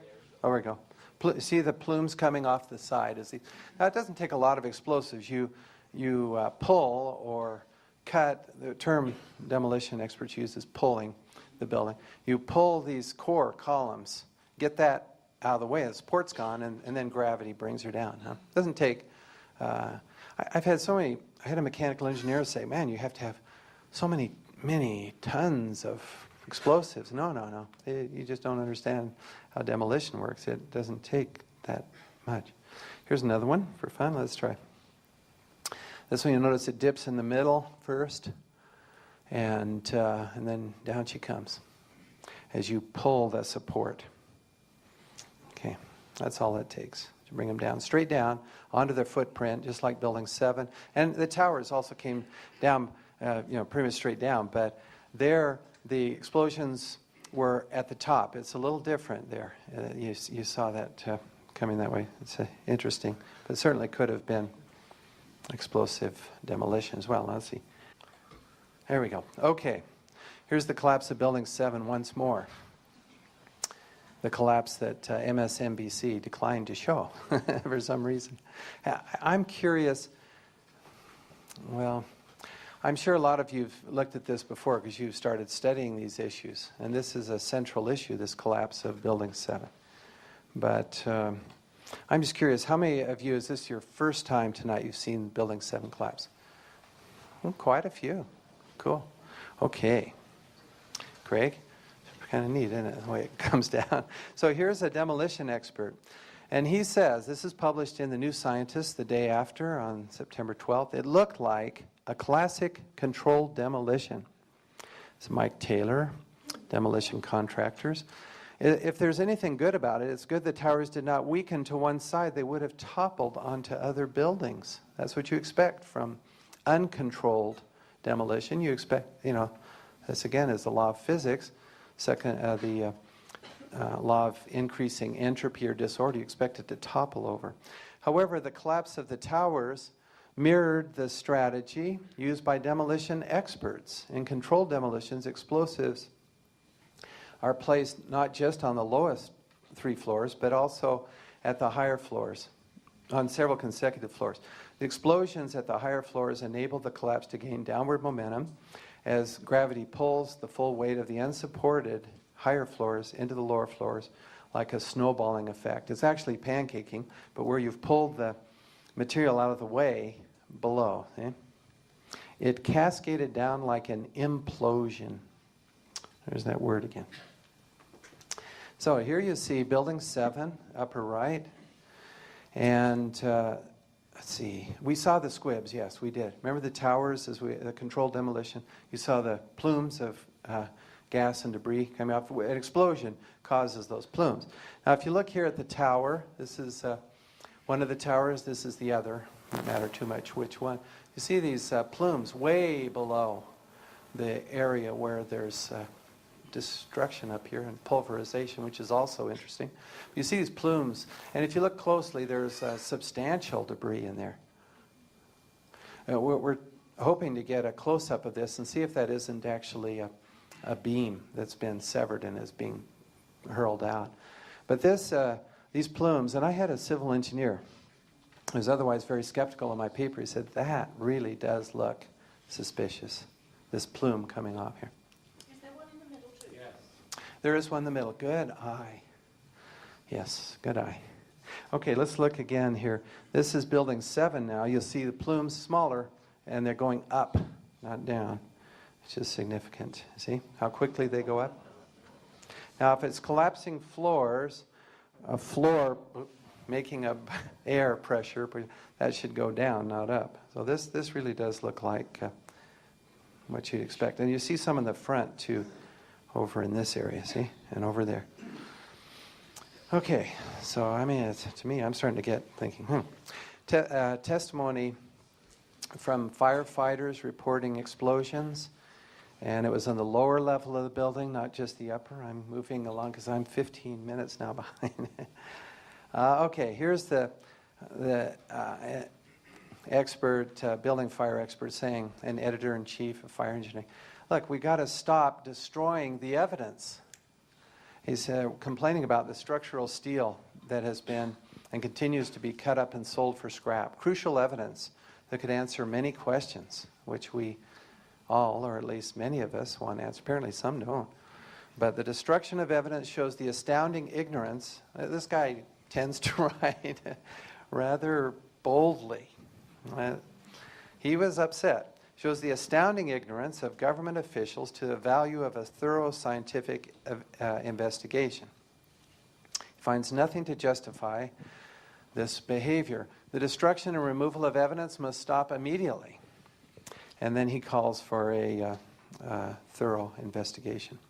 Destroying evidence. Why do they do this? This is a kind of a famous cartoon depicting what we call pathological science. The guy has 2 snowflakes. He's written a paper saying no 2 snowflakes can be alike. And then here come these 2 snowflakes, and he sees that they're exactly alike. So what does he do? Destroys the evidence. You don't want to. So that's what we call pathological science. In this case, we can call it unethical because it was a crime scene. Okay, now I would like to talk about thermite. One of my favorite topics, not everybody. This is a demonstration, University in California, with thermite. The reaction is iron oxide, rust, plus aluminum, powdered aluminum, plus sulfur. Well, this didn't have sulfur, but if you put sulfur in, it cuts through steel faster. And you see the white-hot steel now. This reaches temperatures hot enough to evaporate steel. Does that sound familiar? Remember, evaporated steel was seen in the rubble pile. And this is the collapse of the North Tower. We see, just like you see here, this aluminum oxide coming off and the glowing hot metal.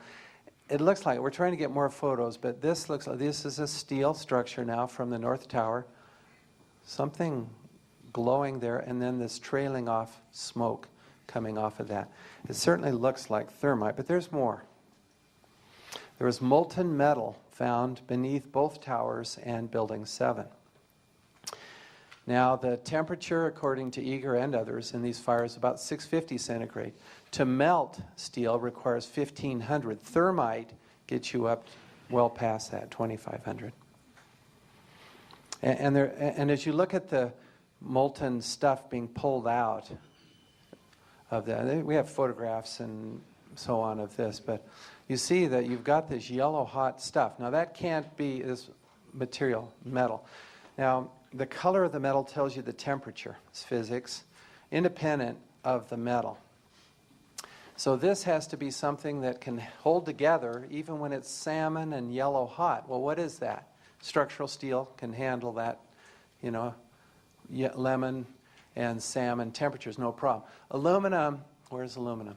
Melts at 660. If this had been aluminum, it would just be liquid. It can't be solid at those temperatures. Now, wasn't that picture taken some weeks after this? Yes, and it was also weeks after, thank you. And after this slag solidifies, we finally got a picture of this. You see it's covered with a red, which certainly looks like rust. Again, the end product of the thermite reaction is molten iron. And you see the entrained cement and rebar here, of course. But aluminum does not matter. I've had people say, well, it's just aluminum from the plains. Well, I'm sorry. First of all, there's molten metal beneath Building 7, and there was no plane there. Okay, so, and plus the fact, of course, we're building the evidence here. We're hoping to analyze some of this stuff and really nail it as, does it have high iron content and aluminum oxide as well. Explosive specialist, I have read your paper concerning the tower's collapse and agree military thermite, which is the type with sulfur as an accelerant to make it cut through steel much faster, is the only explanation for the molten slag found weeks after the collapse. Thermite charges used in conjunction with small linear charges. Now, I emphasize that. I believe that if thermite was used, there was also explosives like HDX or RDX used as well.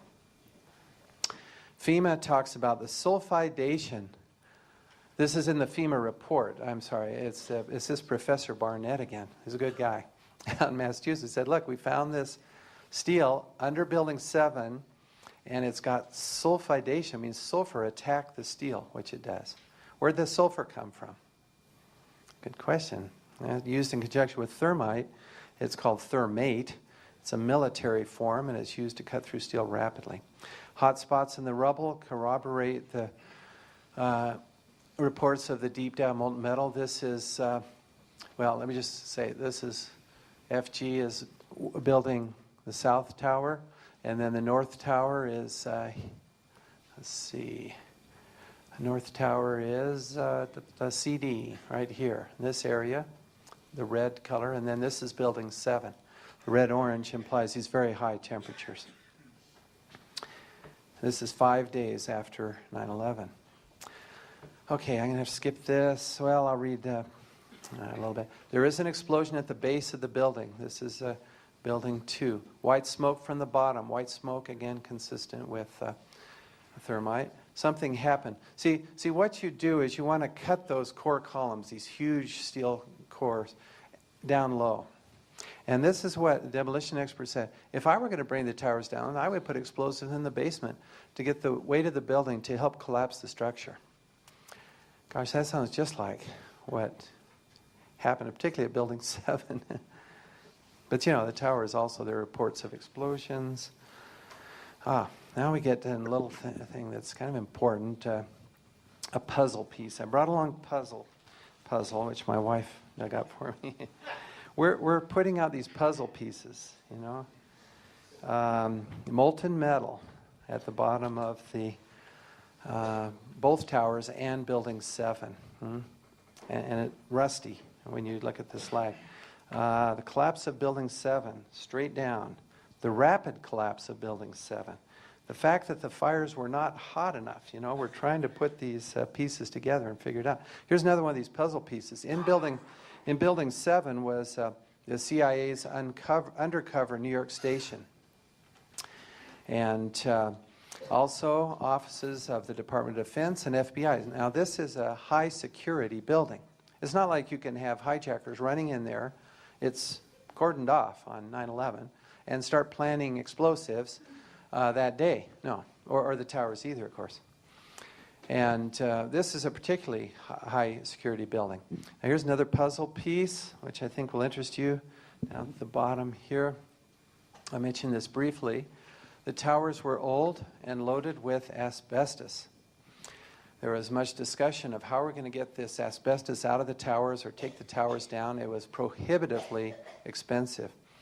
The owner/leaseholder of these buildings insured these buildings, the World Trade Center buildings, against terrorist attack less than 2 months before 9/11. I'm not, sure, but he did receive an estimated over $4 billion in insurance payment. Now, the cleanup was out of our money, taxpayers. The building of these buildings, it looks like, will be largely funded by taxpayers' money. This guy's pocketed a fair piece of change. And I would ask a few questions, if I were in a position to do so. I am asking the questions. I just thought I'm, not in a position to get answers under oath. Okay, anyway, it takes weeks to plan. You should know that. Not a lot of explosives, 3,000 pounds per building, but it takes weeks to plan to bring a building down like this and to plant explosives to get a building to come down in this way. Who could pull it off with the CIA, FBI, and DOD in the highly secure building? So questions naturally arise whether this was an inside job. It doesn't look like the hijackers brought the buildings down. That's what I said in my original paper. And that's just science. I mean, it's just almost inescapable. I don't see any way out of it. Scott Forbes wrote that on the weekend just prior to 9/11, there was a power down condition in Tower 2, the South Tower, for approximately 36 hours. Ben Fountain says, over the past few weeks, we've been evacuated a number of times from the World Trade Center South Tower, which is unusual. I think they had an inkling that something was going on. I suspect he's right. Anyway, that's what he thought. Okay, let's move right along. And I've quoted some of these. I'm sorry, I don't know if there's anything here that's too new. MIT professor, though, wrote me, I agree wholeheartedly with one comment, he talked about my paper, that the official inquiries are grossly inadequate, and the conclusion may well be wrong. Building engineers, he says, are on the defensive. Okay, the toxic dust is next. Deep breath. Immediately following the tragedy, scientists analyzed the dust samples, and I have some dust here that was given to me by a woman from her apartment in New York City. And it's loaded with asbestos, the dust, heavy metals, mercury in particular, from all the fluorescent lights in those buildings, is loaded with mercury, and a very high alkalinity. Now let's see what that means. One of the scientists, Greg Swayze, says tests revealed the dust to be extremely alkaline, a pH of 12, and that some of it was as caustic as liquid drain cleaner. We were startled at the pH level we were finding. We knew it was caustic, but we were getting pH readings of 12 and higher. It was obvious that precautions had to be taken to protect the workers and people from this dust. Of course, this information was sent right quickly to the Environmental Protection Agency, EPA, and other health services.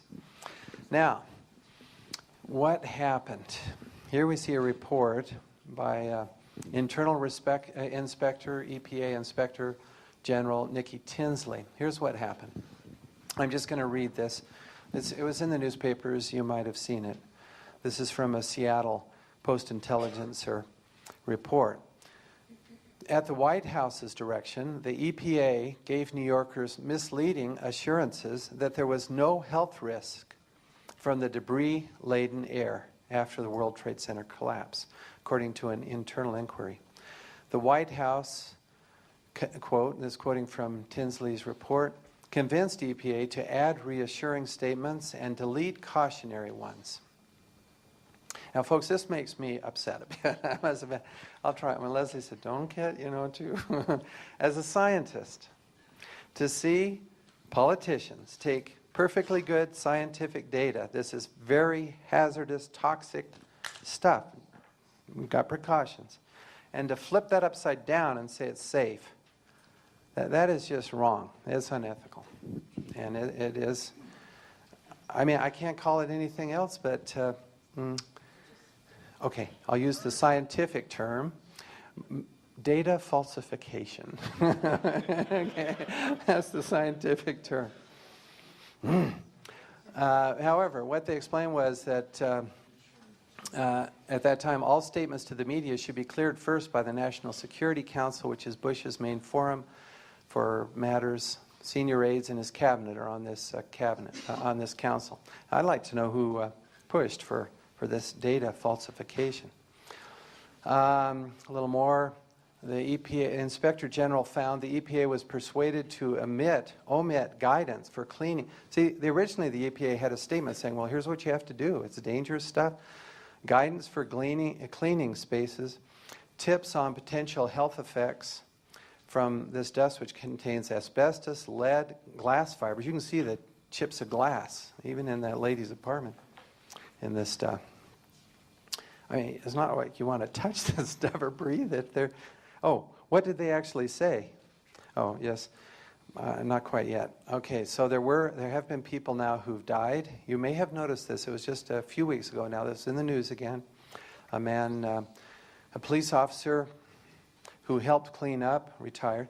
He developed black lung disease, expected from the toxicity and caustic nature of the dust, and mercury on the brain. And mercury is mercury in the dust. Now that combination says very clearly this is the dust, and he's there breathing this. He worked, 470 hours in the first month helping people, rescue and recovery. He gave his life to help people, and he was told it was safe. Some of these rescue workers were asked not to wear dust masks because it might frighten people.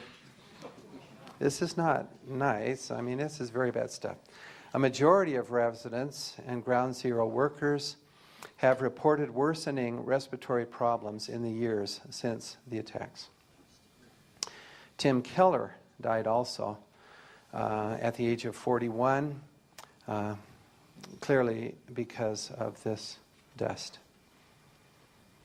It's actually difficult to say for sure in some of these cases. These people have respiratory problems. So, but I mean, you've got black lung disease and mercury on the brain, and you worked for many hours. I mean, come on, it's pretty clear. What do we have to do to prove it to you? This is bad stuff.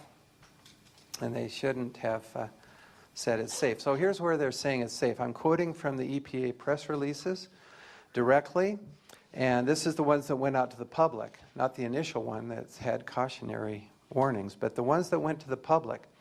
And again, what was it? 5 times in 10 days after 9/11, saying this is safe.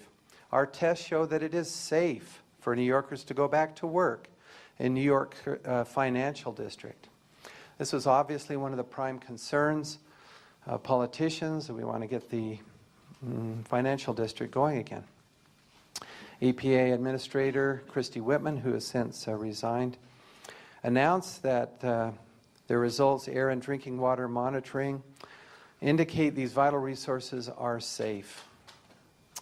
And then we have a scientist, though, and I'm proud of this man, Thomas Cahill, UC Davis, said, look, we felt based on the measurements that we had made a mile away from the site that the materials coming off of the hot collapse pile, there's again that heat, were much more dangerous, in fact, than we had been generally led to believe. Yes, much more dangerous. It's certainly not safe. And of course, they've been hit with a lawsuit for unnecessarily, people unnecessarily exposed to potentially hazardous levels of asbestos and other carcinogens and toxic substances. The lawsuit accuses the EPA of a shockingly deliberate indifference to human health. Again, that bothers me. I don't like it when they falsify data. I'm trying not to say lie. Okay, I'm trying to say data falsification. Okay, why? Because, I don't know, people don't like it when you say the government lied to you. This is data falsification. It was very dangerous stuff. Yes, Leslie, I'll try not to get too passionate about this. Okay, I asked students about this. I have a class. We're talking about science and ethics, obviously. This is a topic that I raised to them because it's an ethical question and relates to science as well. Here's what the students responded to me. I have them send me emails. The public should definitely have been warned about the dust, but what would happen if they were? This could have caused a major impediment in the rebound of the economy. Very practical person. I guess it's just a question of what is more important to those in authority. I think the student hit it on the head there. What is more important, you see, to those in authority?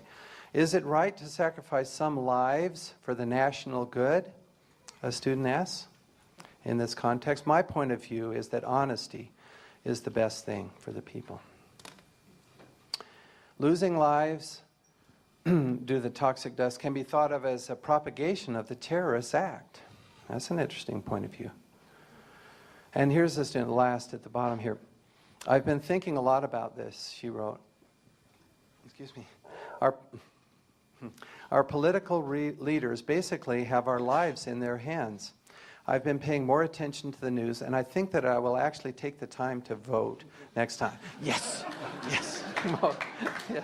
Okay, that's good. Pay attention to the news and do your own research too. Go a little deeper than just what you get in these news releases, and then vote. Yeah. I had other people rationalization. One told me she was just adamant there was no asbestos. Hint, there was. Okay, I mean there's no question. She wouldn't yield on that point. It must be safe because there's no asbestos. Now, another one I hit. If the administration said this dust was safe, it's okay. Only liberals or Democrats would complain. Okay. Look, these issues transcend party politics. I'm not talking about Democrat, Republican, whatever. I'm talking about people's lives here. Okay? It was unethical to deceive people in this way, but surely it was an isolated case. I wish that were so. It's not an isolated case. Okay, now here's a question. This is down here, these neoconservatives. Some of you have heard about them. We'll quote them a little more later. One of their leaders said, this is in his book that he published, and I've got the title of the book here. In order to achieve the most noble achievements, I don't agree with this guy. I mean, the leader may have to enter into evil. This is the chilling insight that has made Machiavelli so feared, admired, and challenging. I don't admire this thought at all. Paul says it's wrong. You can look in Romans. Paul talks about overcoming evil with good. Jesus talks about doing good, that good may come. We don't do evil, that good may come. It is, where do you stop if you take that philosophy? Where do you draw the line? I'm sorry, I'm getting passionate again. It just annoys me. Okay. I agree with Paul. We stay on the Lord's side of the line and we do good, whether we believe in God or not. We know we don't lie to people and hurt them. Now, bin Laden was blamed. This is interesting, I think. So here's some pictures. Another one of these, Sesame Street. Which one of these is not like the other? Okay, yeah. And there's 5, and I put one more in here. So let's sing out as you look at these, you've seen bin Laden through the years. I mean, we've all seen him, I'm sure. Which one of these just does not look like your bin Laden? Sing out the letter? E. Okay, good. Okay. Now, we did some analysis. I worked with a student on this because it looks pretty obvious, but if you do some detailed work on it, we looked at the length of the nose and nose to the width. We looked at the nose-ear distance as well. This guy's ear is tilted quite a bit. The picture is not real clear, unfortunately, from this, but it's clear enough. This ratio is about half of Al Jazeera's. This is the one, this is the Osama bin Laden released by the Pentagon and the Bush administration in December. Now, I don't know why more people didn't say, wait a minute, that's not bin Laden. But here's what bin Laden himself said 5 days, and then what is that, 17 days after 9/11. He said, I stress that I have not carried out this act. This is a videotape now. And Al Jazeera, yes, and this is the fellow, one that we're all familiar with, which appears to have been carried out by individuals with their own motivation. Then on the 28th of September, just 17 days after 9/11, I have already said I am not involved in the 11 September attacks in the United States. As a Muslim, I try my best to avoid telling a lie.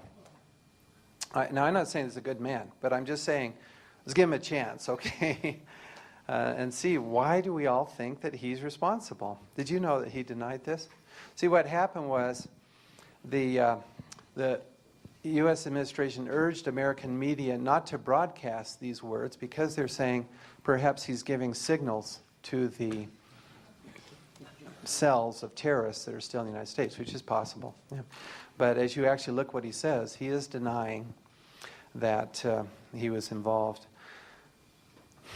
He says at the bottom, the United States should trace the perpetrators of these attacks to those persons who want to make the present century a century of conflict between Islam and Christianity so that their own nation could survive.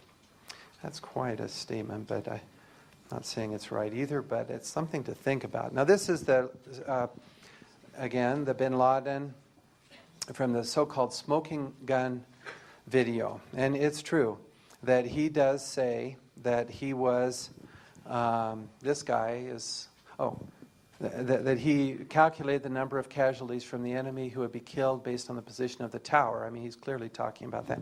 Now, let me just move along quickly on this. I asked a bin Laden expert, Duke University professor Bruce Lawrence, if this was bin Laden. He replied emphatically, this is not bin Laden. And he went on to tell me in his email, just within the last couple of weeks, he doubts that the bin Laden tape, you remember the one aired in January? He said, again, that doesn't sound like bin Laden. But that was an audio tape. This is video, and we can clearly rule out bin Laden. And this is after the release of the so-called confession tape. He says, again, the United States now has attacked Afghanistan and killed many people. They are innocent, but on a mere suspicion, the United States has launched this fierce campaign. We have witnessed the true crimes of those who call themselves... I mean, should I not give this guy a chance to speak? I think I should. Okay. We have witnessed the true crimes of those, of those who call themselves humanitarians and claim to be defenders of freedom. Certainly not for these people who died. Now, here's what the Muslims did say. They said, this does not look like bin Laden to us. And this is the tape released Thursday. This is back in December of 2001 by the Bush administration. What happened was, as our soldiers went into Afghanistan, and then they found this tape in a large city. So I guess they were looking at a lot of videotapes, but they found this one. And immediately they said, this was bin Laden. The Muslims tend not to agree. They say it's not a proven fact, still not a proven case that he directed it, this 9/11 attack, that he planned it or funded it. Now, Mayor Giuliani, regarding this tape, said that it showed bin Laden was the personification of evil. President Bush became aware of these doubts and suspicions. and mostly in the Muslim world. And he said it is preposterous for anybody to think that this tape is doctored. That's just a feeble excuse to provide weak support for an incredibly evil man. Well, my own conclusion is that this is not bin Laden. And I'm not sure then what... this is a smoking gun confession tape, but it's not him. Now this is... what's happened then is that bin Laden was convicted on TV. The question is, what other suspects were even investigated?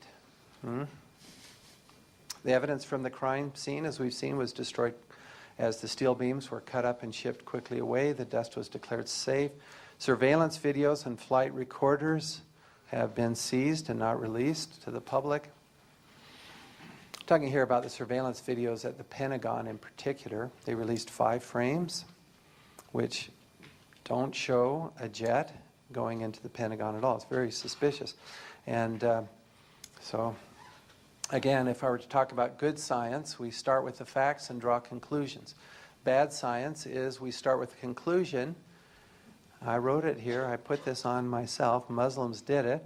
And then we look for facts or whatever we can find to support it. That's bad science. You start with the we start with the data, okay, and then we build our conclusions. That's what I'm trying to do here, to lead to conclusions anyway. So what happened? The U.S. immediately attacked and occupied Afghanistan to kill Al-Qaeda, as they said, and to get bin Laden. Oddly, bin Laden is apparently still on the loose. Al-Qaeda is growing throughout the world, and very rapidly, in fact. There was someone, it was editorial by Paul Roberts, Dr. Roberts, who worked in the Reagan administration. He's very concerned about all this. He's emailed me and agrees that there's something very wrong in the official story of 9/11. He said that 95% of the terrorists have developed. I mean, the Muslims are angry for some reason for us attacking their country. They feel it was without being attacked. They say, Iraq didn't attack the United States. What are you doing? Iraqis are saying that we're defending ourselves. Anyway, 95% of the terrorists have grown since then, built up since our attacks on Afghanistan. And I noticed in a U.S. News and World Report, the opium trade in Afghanistan has taken off too. Tripled, you say. Why is that? We got our military, we control the country. Why are we allowing this opium trade? Big business, I suppose, but people are more important than business. I think that's true. Okay. But anyway, I don't know all the details, but there's some questions there. And now this is an admission by FBI Director Robert Mueller. The hijackers left no paper trail. In our investigation, we have not uncovered a single piece of paper either here in the U.S. or in the treasure trove of information that's turned up in Afghanistan or elsewhere. Not a single piece of paper that mentioned any aspect of the September 11th plot. Basically, all they had is this so-called confession tape, which isn't even bin Laden. There are many questions about that tape, by the way. It doesn't ring true to the Muslim religion, the statements made there. Okay, that finishes bin Laden. Now the hardest part, and we still have some time. Yes. Did officials know about the impending attacks in advance? And then I'll talk about the United States Constitution. So here we have evidence, not proof, and I made that clear. You may have seen the letter to the editor in the Deseret News that was published this morning, in which I said we have questions about this. The Scholars for 9/11 Truth group is pursuing these questions. We have evidence that there was foreknowledge, that is, before 9/11, that officials in our government knew that there were impending attacks, but did not stop them. But we don't have proof. We have just evidence, and I'll show you some of that evidence. But I'm going to back up now a timeline going way back to September 2000. So this is just before President Bush was elected, which was in November of 2000. A group of men, and it's going to be, okay, I'll just try to give you as much as I can here in a short time. A group put together a document, and it's available now on the web. that you can read, and I've read a fair amount of it, in which they, and these are the people involved. You recognize some of this. Vice President Cheney, Paul Wolfowitz, who was Assistant Secretary of Defense with Don Rumsfeld, who's also on this. Richard Pearl. Louis Libby was recently indicted. Jeb Bush is the brother of President Bush. And this Michael Ledeen, the guy who said we have to enter into evil to achieve noble, etc. Okay. The United States, and now just from the document, which you can read, the United States has for decades sought to play a more permanent role in the Gulf. I'm talking about the Persian Gulf, Iraq, and so on. While the unresolved conflict with Iraq, this is 2000 now, you're saying the conflict there is unresolved, provides the immediate justification, the need for a substantial American force presence in the Gulf transcends the issue of the regime of Saddam Hussein. And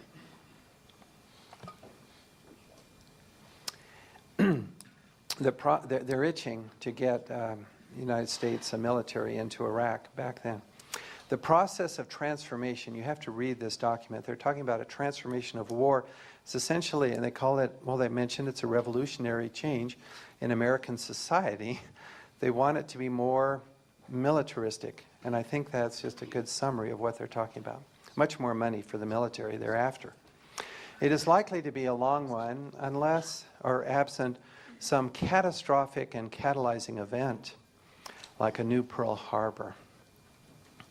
Again, that's a little bit chilling that they should say this is what we need to get this process going, or that at least that would do it. Yeah. So here's some more. I just quoted what they're after. Personnel strength, increased defense spending dramatically, reposition U.S. forces, Iraq is specified, defend the American homeland, which is now called the Homeland Security, control the new international commons of space and cyberspace. You know about our program to send missiles, so on, but cyberspace is not yet under control. Okay, exploit the revolution in military affairs and American global leadership. Some of this sounds okay, except when you say the global security order that is uniquely friendly to American prosperity. Now, I don't read that in the Constitution, that we should have some kind of global security order that is uniquely friendly to ourselves.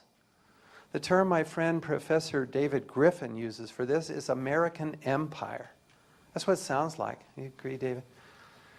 It's a little scary. The Constitution does not say we can establish a global security order to maintain American prosperity, which is what this document calls for. The military's job during the Cold War was to deter Soviet expansionism. Today, its task is to secure and expand zones of democratic peace. Does that sound familiar? To deter the rise of any power competitor and to preserve American preeminence through the coming transformation of war. Now you notice these guys, how often they talk about a transformation.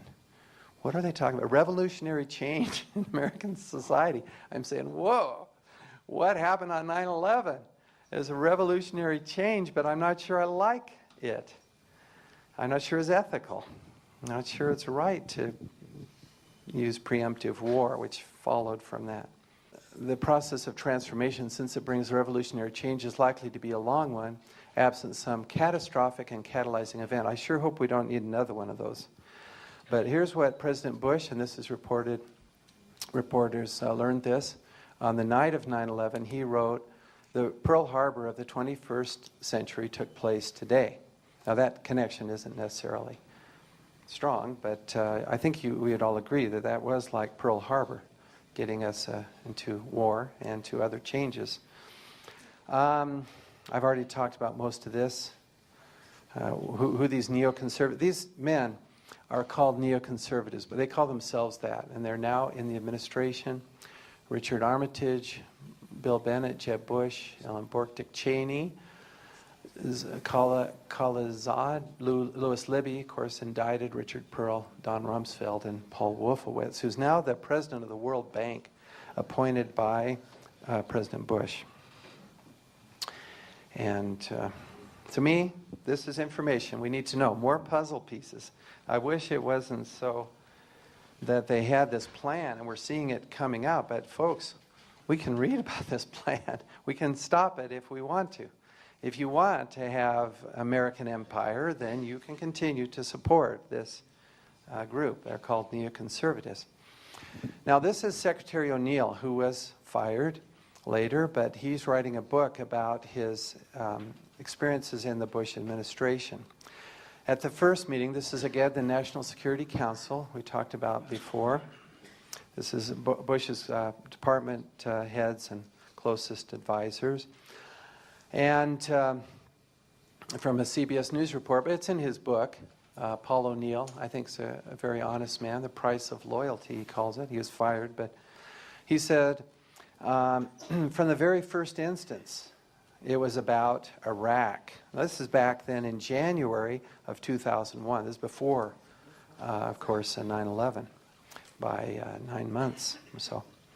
Day one, it was about what we can do to change this regime, Saddam Hussein. Day one, these things were laid and sealed. Did you know that?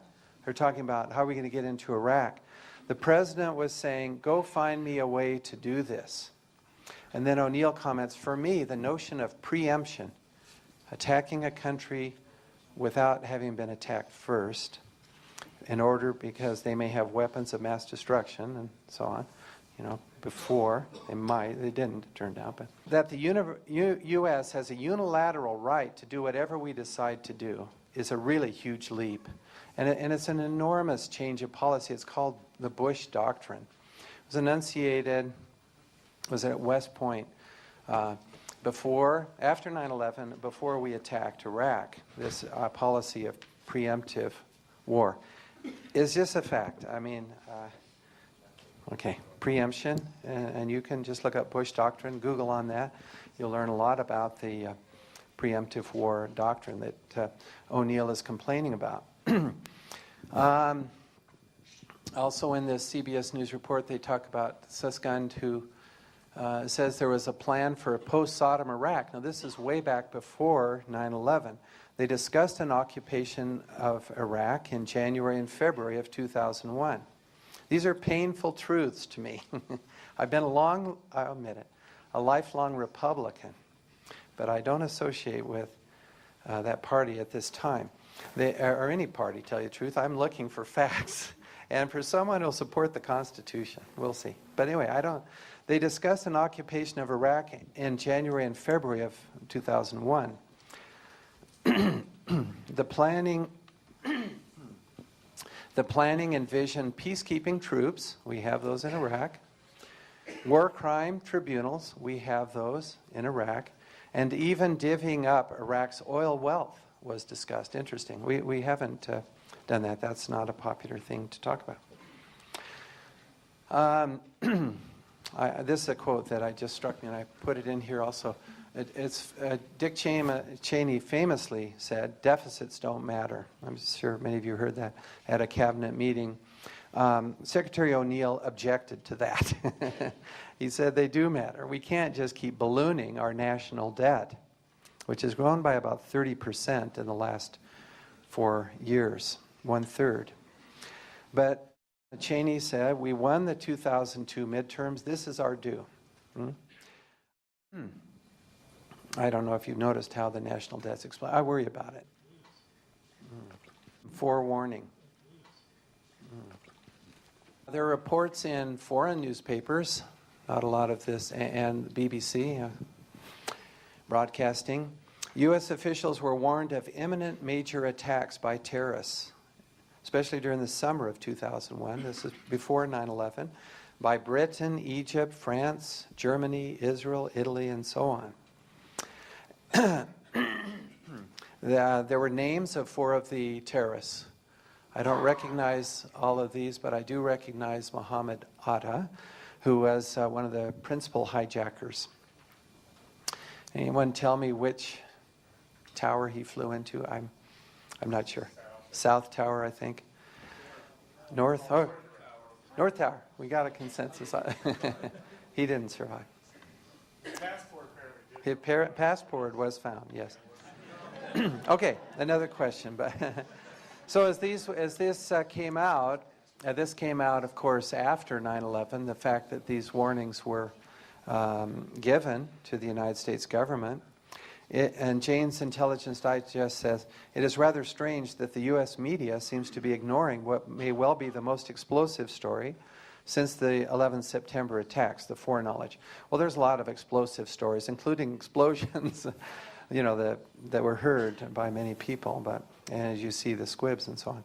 Kurt Weldon. Now, I support Kurt Weldon. He's a Republican out of Pennsylvania. He is pursuing this question of the foreknowledge by the government of Muhammad Atta. And the intelligence operation which pursued Atta is called Able Danger. You may have heard of that. And Kurt Weldon is spearheading this investigation. And here's what he says as he rises last summer. I rise because information has come to my attention over the past several months that is very disturbing. I have learned that, in fact, one of our federal agents had, in fact, identified the major New York cell of Muhammad Atta prior to 9/11. And anyway, we'll go on.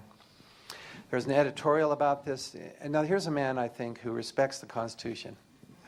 Representative Kurt Weldon, Pennsylvania.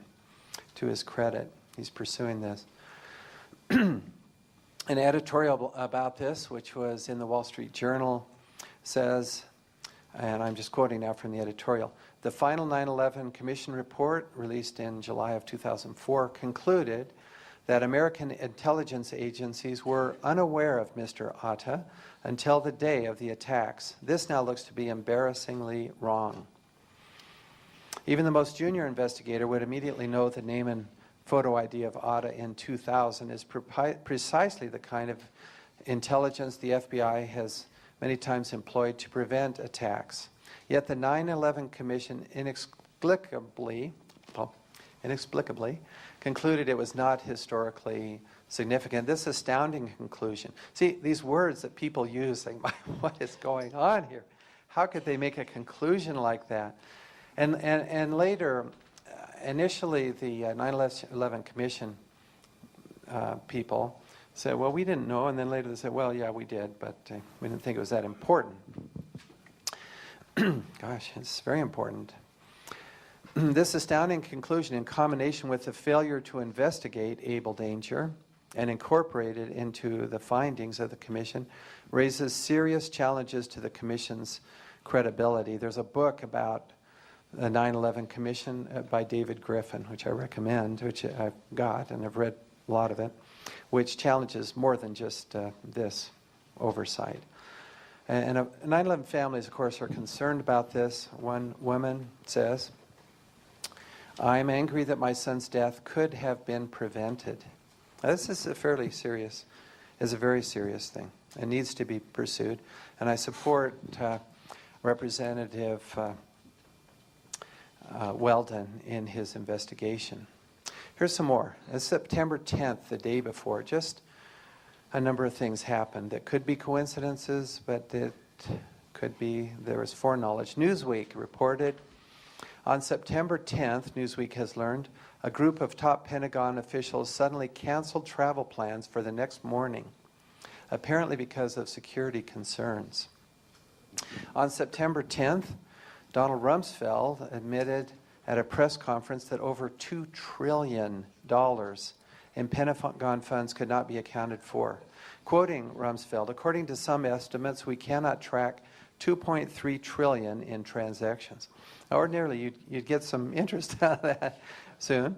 But on the 11th, the next day, the course was this tragedy, and all of this was essentially, as it says, forgotten, all but forgotten.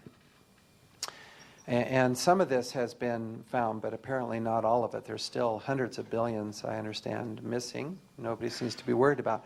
The day of September 11th, that evening, Rumsfeld went to Congress, asked for more money for the military to fight terror, and then, of course, the money was soon allocated in fulfillment, remember, of this strategy, this roadmap of the neoconservatives that we need to have more money for the military and beef up our, in fact, have a transformation in society. Okay, this is interesting. I'm just going to summarize. In fact, I'll quote this one involved. FEMA was Johnny on the spot on 9/11. How did that happen? Remember, after Katrina, they were slow. But on 9/11, they were right there. In fact, they were there the day before. As that's true. And it was admitted by Mayor Giuliani. He says on September 12th, this pier was going to have a drill. So the people gathered on the 10th, you see, and this guy was one of the drill. We arrived late Monday night on the 10th, and of course went into action on the 11th. It had hundreds of people here from FEMA and so on. They were ready for a drill on the 12th, but they came in. Of course, the equipment was already there also on the 10th. Now that to me is a bit suspicious. In Manhattan, folks, downtown New York, we're not talking about, you know, the drill was at the right time in the right place the day before. The match is about to begin. This is a bit of intelligence that leaked out of the Senate Intelligence Committee. It was a communication to Mohammed Atta, and the message stated the match is about to begin. This was again on the 10th. A woman would like to know who's the message from, right? And why don't we know more about it? Rupert has written a book which details a lot of these issues that indicate foreknowledge. But when this intelligence came out, the White House was infuriated. He says, or his Michael Caine is a partner of Rupert.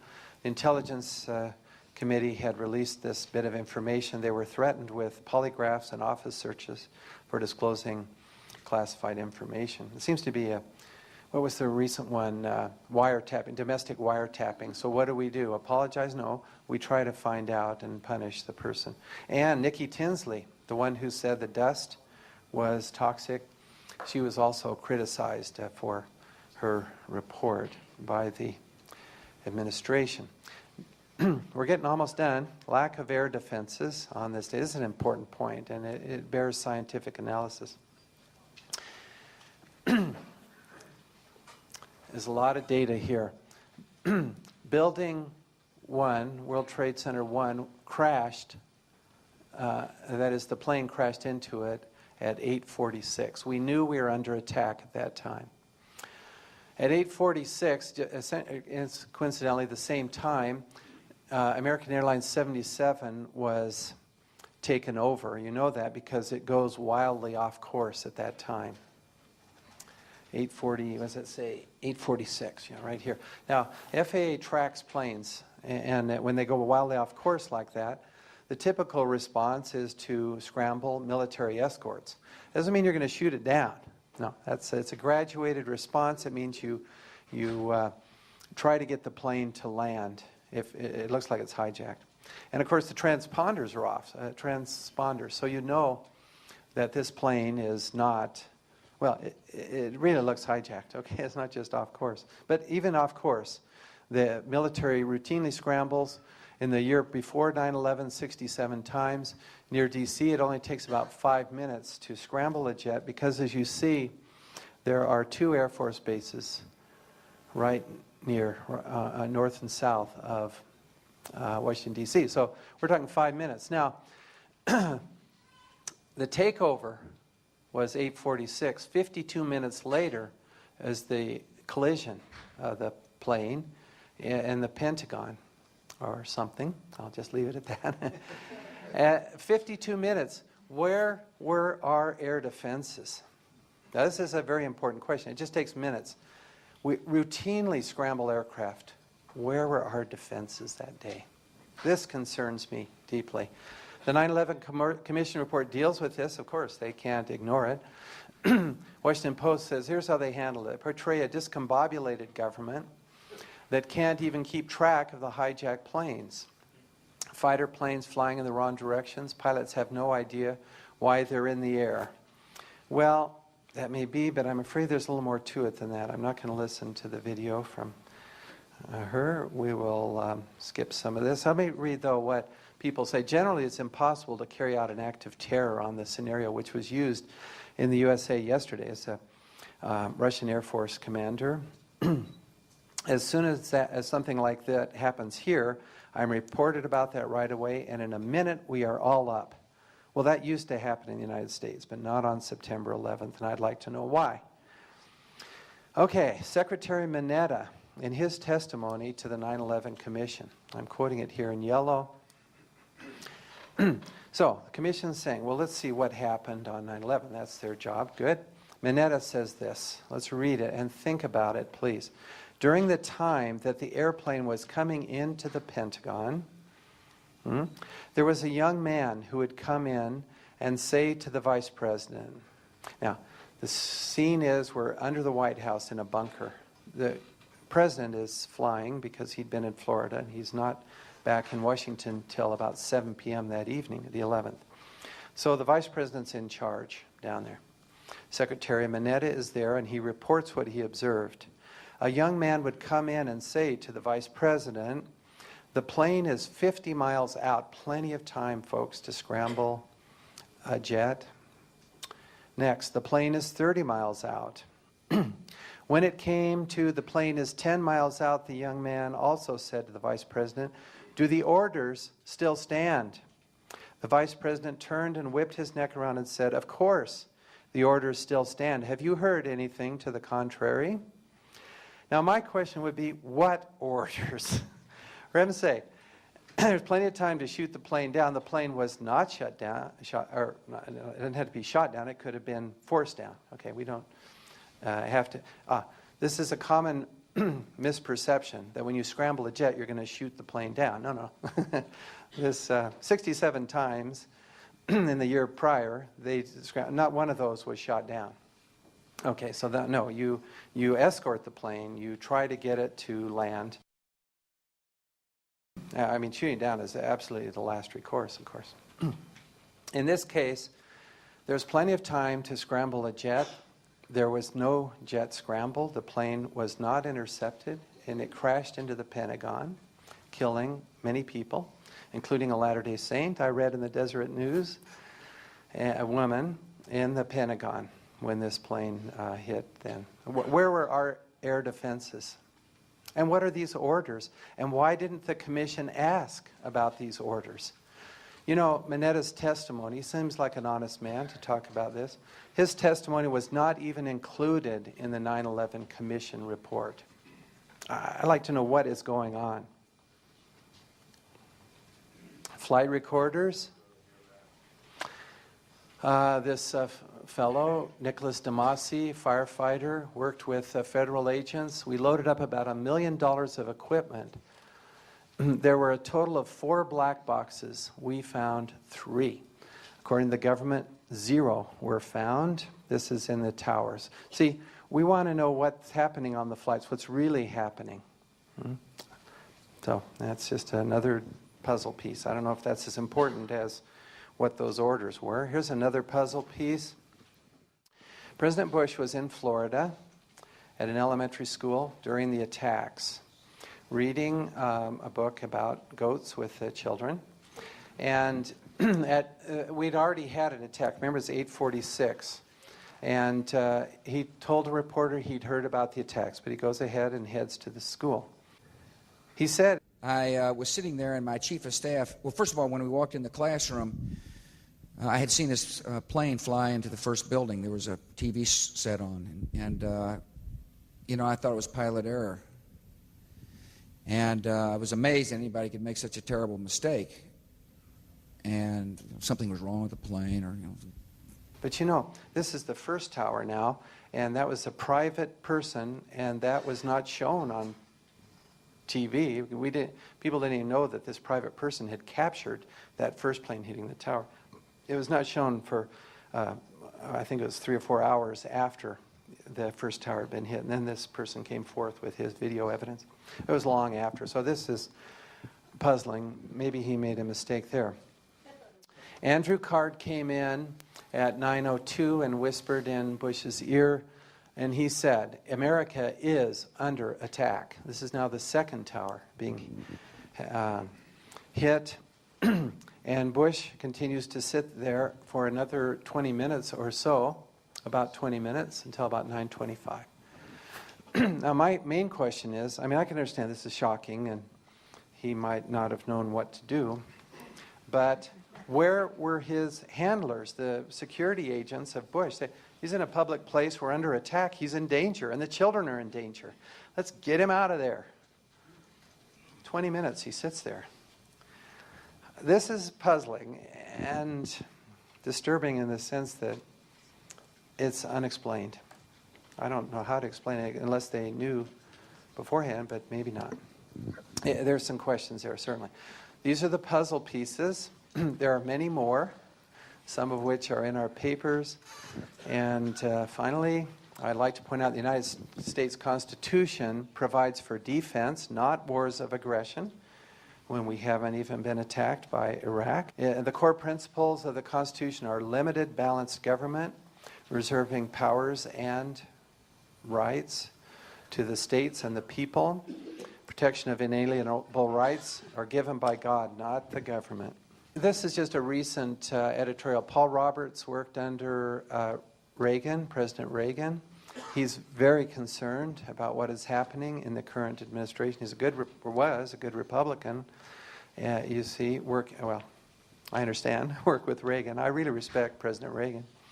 Why does any American think that spying, in many ways, spying without a warrant has any more effect in reducing the threat of terrorism than spying with a warrant? Do you know we have, the law says it's in yellow, the law permits the president to spy first for 72 hours, 3 days, and then come to the court afterwards for permission. So there's really no excuse not to have a warrant. You can get it after the fact.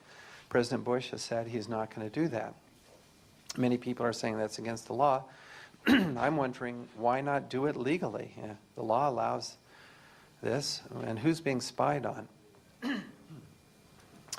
And then I want to point this out too. Americans need to desperately to understand that 95% of all Muslim terrorists in the world were created in the past 3 years by Bush's invasion of Iraq. I mean, and where's another point? Oh, yes, here. Prior to Bush's invasion of Iraq, a large majority of Muslims had a favorable opinion of America. Now only about 5% have a favorable opinion. This is sad. Why are we doing this? So, Constitution provides for a common defense. I think we need to question wars of aggression. I've noticed that there is sword rattling relative to Iran lately. Fox seems to be giving various reasons for this. But I don't think that we should attack Iran if they haven't attacked us. I don't believe in preemptive war. I believe this is a very dangerous and oppressive policy. It's contrary to international law. It was never the policy of the United States until the Bush Doctrine, which was, I think, enunciated in 2002. Well, actually, you find it in the neoconservatives' writings before that. They wanted this preemptive war. We've got it. I think it's illegal. We need to get back to the rule of the Constitution and law.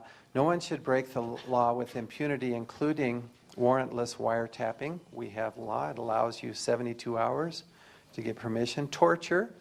I can't understand why Vice President Cheney and the President were wanting the CIA to be able to have torture. Do we have secret prisons in Eastern Europe? Why are we talking about these things? I'm saying, whoa, what is going on? I guess there's no proof yet, but it saddens me that we've strayed so far from the Constitution, evidently. There are 3 branches of government, not 1 or 2. The legislative branch is charged with declaring war, not the president. The oversight investigations also are the responsibility of Congress, and I hope they will get doing it. Thank you.